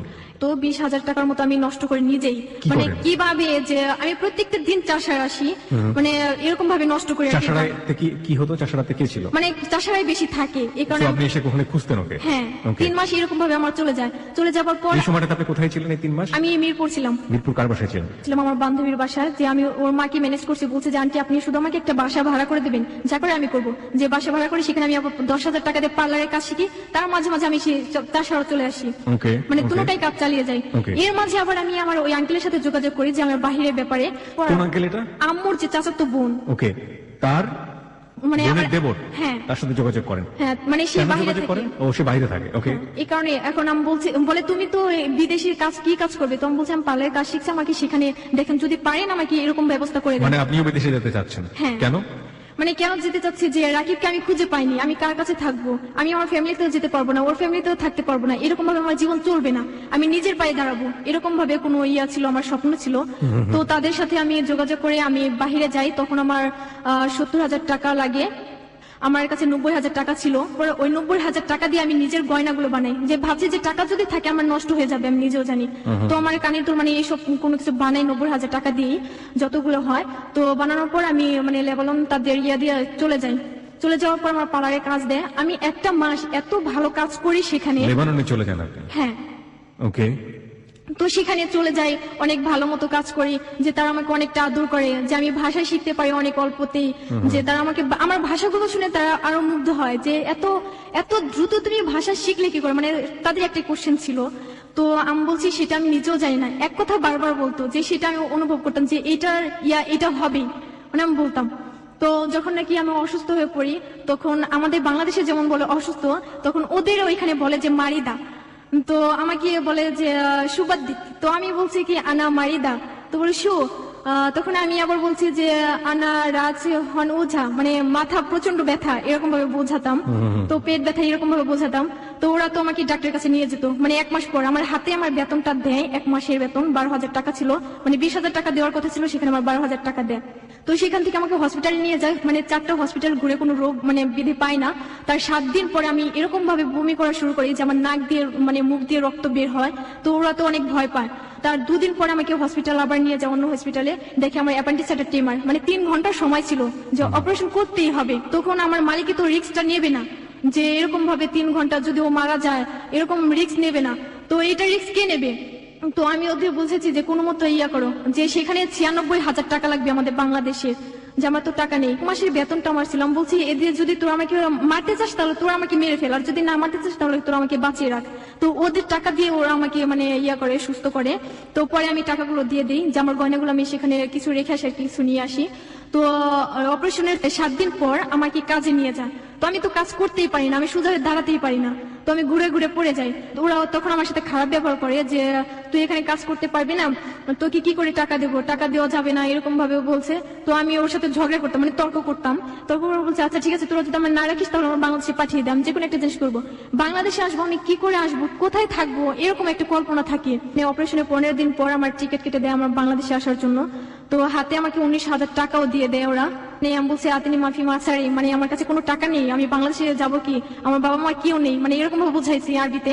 বোঝানোর পর ওরা বলে কি আচ্ছা ঠিক আছে, তোকে এই টাকাগুলো দিলাম, তুই এই টাকাগুলো নিয়ে থাকবি। তো আমি আসার পর প্লেনে মানে একটা মহিলার সাথে আমার অনেক ভালো ইয়া হয়, তাকে আমি বলি, তাকে ম্যানেজ করে তাদের বাসায় চলে যাই, সেখানে থাকি। সেখান থাকার পর আবার কুদালিয়া চলে আসি, সেখান থেকে আমি আবার পার্লারের কাজে ঢুকি, আবার রাকিবকে খুঁজে পাই না। তো হঠাৎ করে একটা ফ্রেন্ডের নাম্বার ছিল, যে ওর ফ্রেন্ডের আমি ফোন করি, আমি বলছি যে রাকিব কি এখন বাসায় আসছে, বলছে হ্যাঁ, যে ও ফোন ইউজ করে না। আমি বলছি ফোন যখন ইউজ করবে তখন আমার নাম্বারটা দেবেন।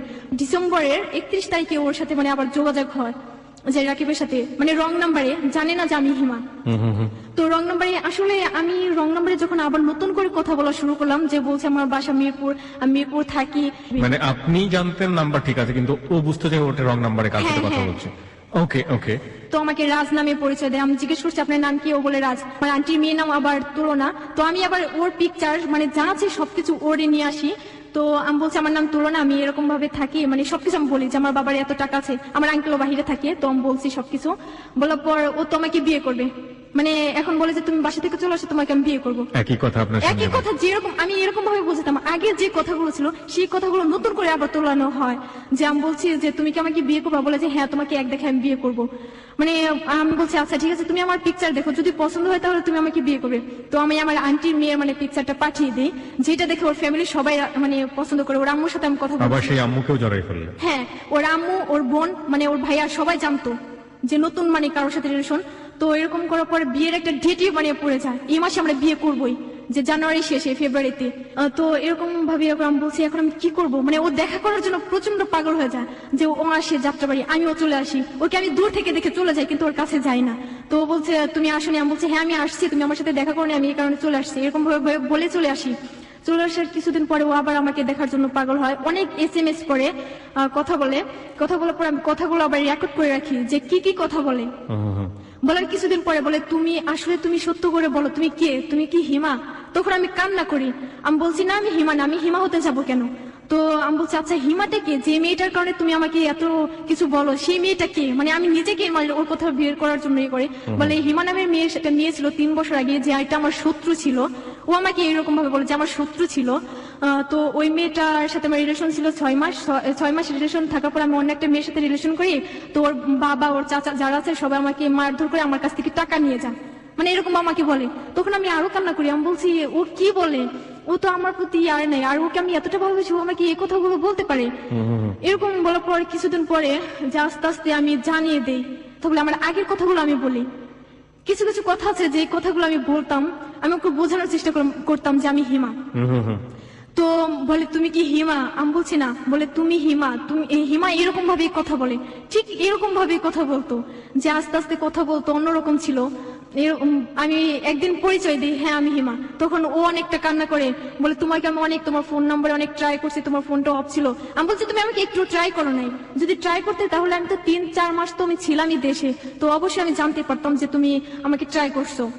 তো আমাকে বলে যে আমি তোমাকে নিয়ে আসবো, আবার নতুন করে তোমার সাথে আমি সংসার করব, যে আমার বাবা মা তোমাকে অ্যাকসেপ্ট করুক বা না করুক সেটা আমি করব।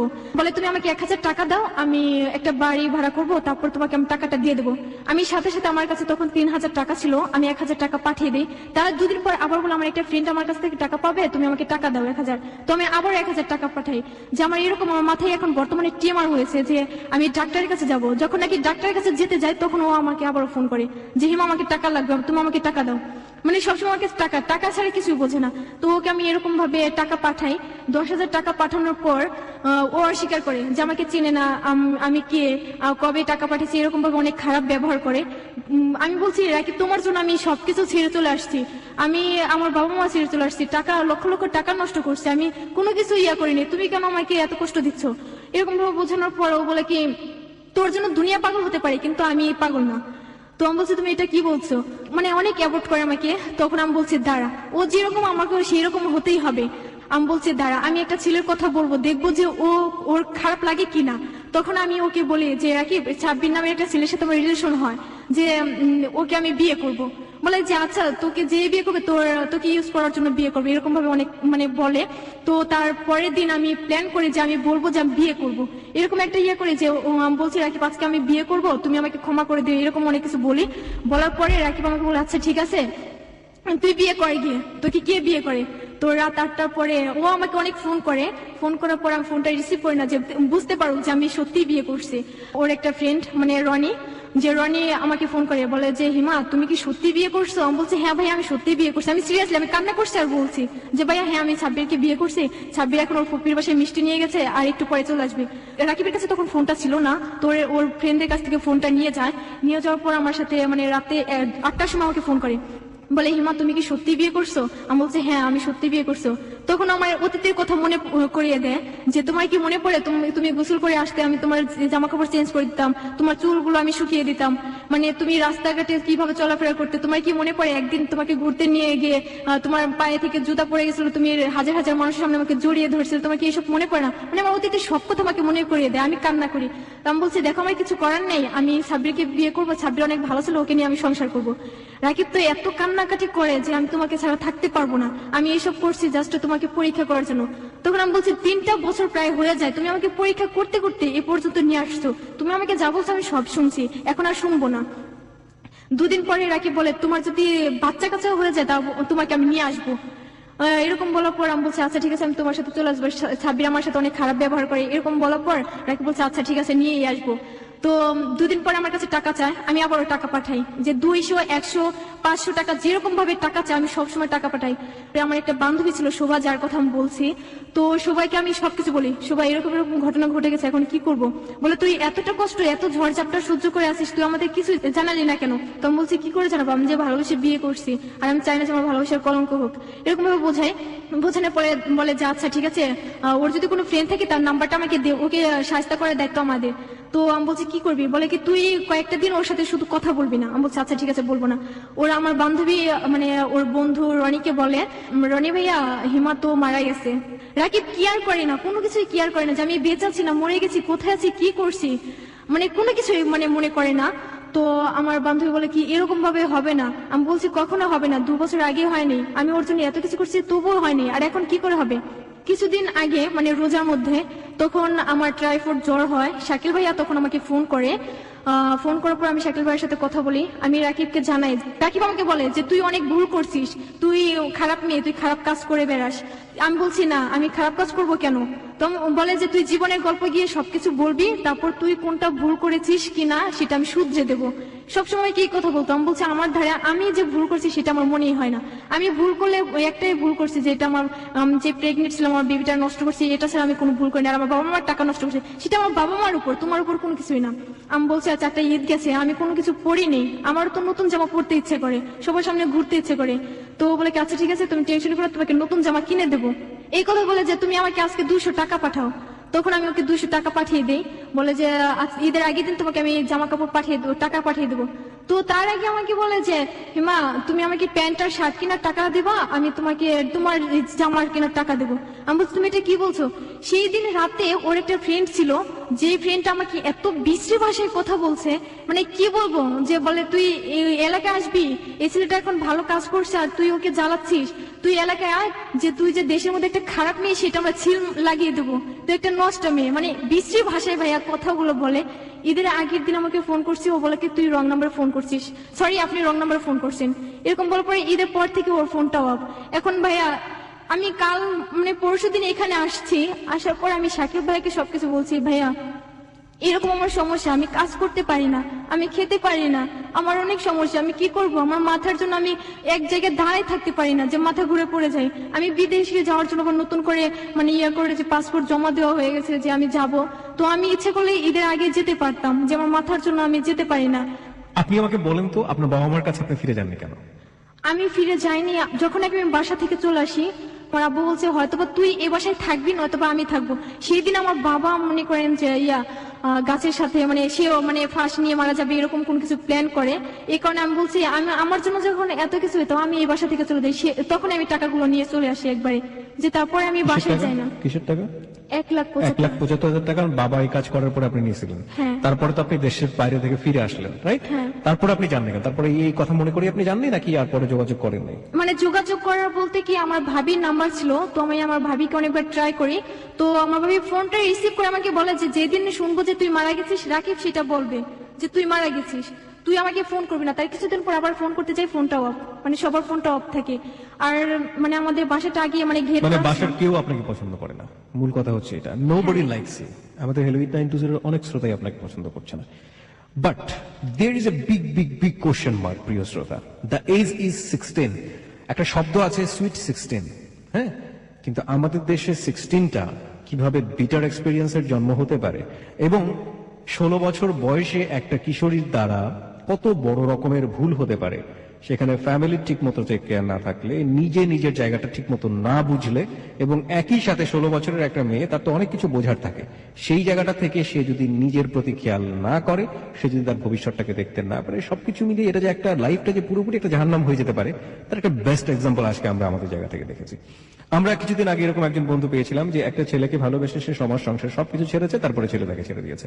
This is not on one example, এরকম এক্সাম্পল মাঝে মাঝে হেলুইট 920 পাওয়া যায়। কিন্তু আমরা এটা বারবার মনে করিয়ে দেবার চেষ্টা করি যে এটা কত বছর বয়সে হচ্ছে। এটা দেখুন, বয়ঃসন্ধিকালের একটা বয়স, এটা কত বছর বয়সে হচ্ছে? বয়ঃসন্ধিকালের বয়স পার হয়ে গিয়েছে, তারপরে হচ্ছে। প্রেমের ক্ষেত্রে বা লাভের ক্ষেত্রে আমরা সবসময় এই জিনিসটা দেখি, যত বেশি বাধা হয়ে আসে তত বেশি আবেগ তীব্র হয়, যত বেশি ঝামেলা তৈরি হয় তত বেশি উৎকণ্ঠা, তত বেশি সেই মানুষটাকে মনে পড়ে। দেখুন, যে রাকিব সারা বছর পাত্তা দিল না এই মেয়েটাকে, যখন রাকিবের কাছে বলছে আমি সাব্বিরকে বিয়ে করতে যাবো, মিথ্যা মিথ্যা, সে রাকিব তার জন্য হাউমাউ করে কান্নাকাটি করছে। এই যে সিলি কিছু ইমোশন লাইফের জন্য, ফুল অফ ইমোশন যেটাকে বলে, এই ইমোশন গুলো দিয়ে আসলে জীবন চলে না। জীবনে চলার জন্য শক্ত কিছু পাটাতনের দরকার হয়। সেই পাটাতনটা হচ্ছে লেখাপড়া, ক্যারিয়ার, ফ্যামিলি, সবকিছু মিলিয়ে একটা সিদ্ধান্ত নেয়া যে আমি সামনের দিনগুলোতে কিভাবে চলবো। ওর জীবনে সবচেয়ে বড় ভুল মনে করছে ওর সন্তানটাকে নষ্ট করা। ওর সন্তান যদি দুনিয়াতে আসতো সেটা যে আরো কত বড় ভুল হতো সেটা ও বুঝতেই পারছে না, বিকজ ও এখনো ইমোশনের মধ্যে আছে। কারণ সেই সন্তান যদি সে সন্তানের ভরণ পোষণ কে দেবে, সে সন্তান কোথায় বড় হবে? হ্যাঁ, সবকিছু মিলিয়ে ও নিজে এখন ব্রেন টিউমারের একটা পেশেন্ট, এবং সবকিছু মিলিয়ে পুরো লাইফটা যে 16তে গিয়েই মোটামুটি একেবারে ম্যাসাকার অবস্থা, সেটা নতুন করে বলার কিছু নেই। আপনি কি আপনার নিজের ভুলগুলো দেখতে পান? যে আপনি আপনি কোথায় কি ভুলগুলো করেছেন? আপনার কি এখনো মনে হয় যে আপনি ভুল করেন? হ্যাঁ, আমি ভুল করেছি অনেকগুলো, যেটা আমি বলবো যে আমার বাবা মার বেশিরভাগ আমি আমার বাবা মাকে মানে কষ্ট দিয়ে যতগুলো টাকা নিয়ে চলে আসছি বারবার, একবার না 7 বার আমি বাসা থেকে চলে আসি ওর জন্য। যে আমার বাসা থেকে সবাই একটা কথা বলে যে একবার মানুষ ভুল করে, বারবার না। আর তুই বারবারই ভুল করলি, সেই ভুলটা তুই তো টাকাগুলো নিয়ে আমার চিন্তা না, সবচেয়ে চিন্তা হলো যে তোকে নিয়ে রাকিব সংসার করবে কিনা, এটা নিয়ে তো আমাদের চিন্তা। আসলে আমি এখনো আমার বাবা মা বা কাউকে আমি বুঝতে দিই না যে আমি এতটা কষ্টের মাঝে আছি। আমার অনেক খারাপ লাগে যে প্রতিটা রাত যে আমি আমার মাকে ছাড়া আমি কখনো ঘুমাতাম না, যে আমার প্রতিটা রাত যেত আমার মা আমার হাত বুলিয়ে দিত, এরকম করে কাটতো।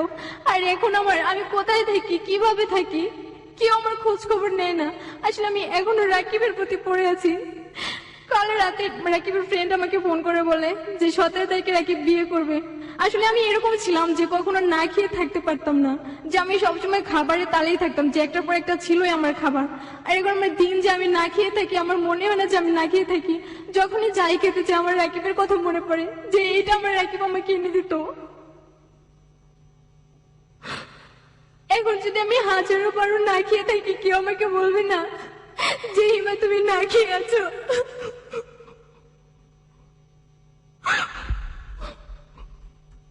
প্রায় 3টা বছর হয়ে যায় আমি খাটে ঘুমাতে পারি না, যে খাট ছিল আমি ঘুমাতে পারতাম না। আমি রাকিবকে সবকিছু বলি, রাকিব যদি ভুল করে থাকে আমি তবু রাকিবকে অ্যাকসেপ্ট করবো।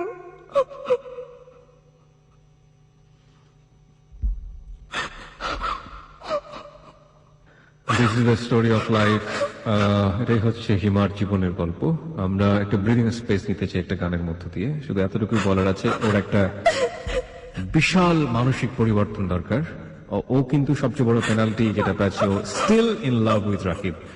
16 বছর বয়স কিছুই না। আমি একটু সরাসরি আপনার সঙ্গে কথা বলতে চাই, একটু নিজেকে কন্ট্রোল করুন প্লিজ। আপনাকে শক্ত হতে হবে এবং আপনাকে ইমোশন দেখিয়ে আপনাকে ইমোশনের জায়গা থেকে বের করা যাবে না, বিকজ আপনি রং ইমোশনের মধ্যে রয়েছেন। হ্যাঁ, আপনি ভুল করছেন।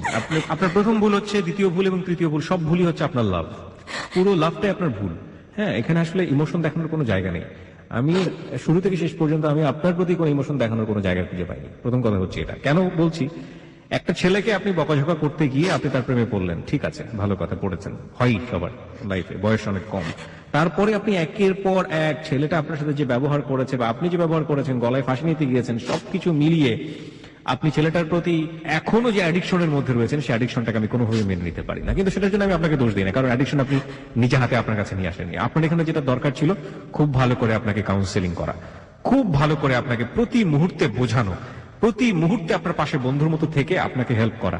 সেটা আপনার ফ্যামিলি মেম্বার হতে পারতো, আপনার ভালো ফ্রেন্ড সার্কেল হতে পারতো, যারা আপনার বিপদের পাশে এসে দাঁড়াবে। হয়তো সার্টেন পিরিয়ড অফ টাইম, 6 মাস খুব কষ্ট হতো, 1 বছর খুব কষ্ট হতো।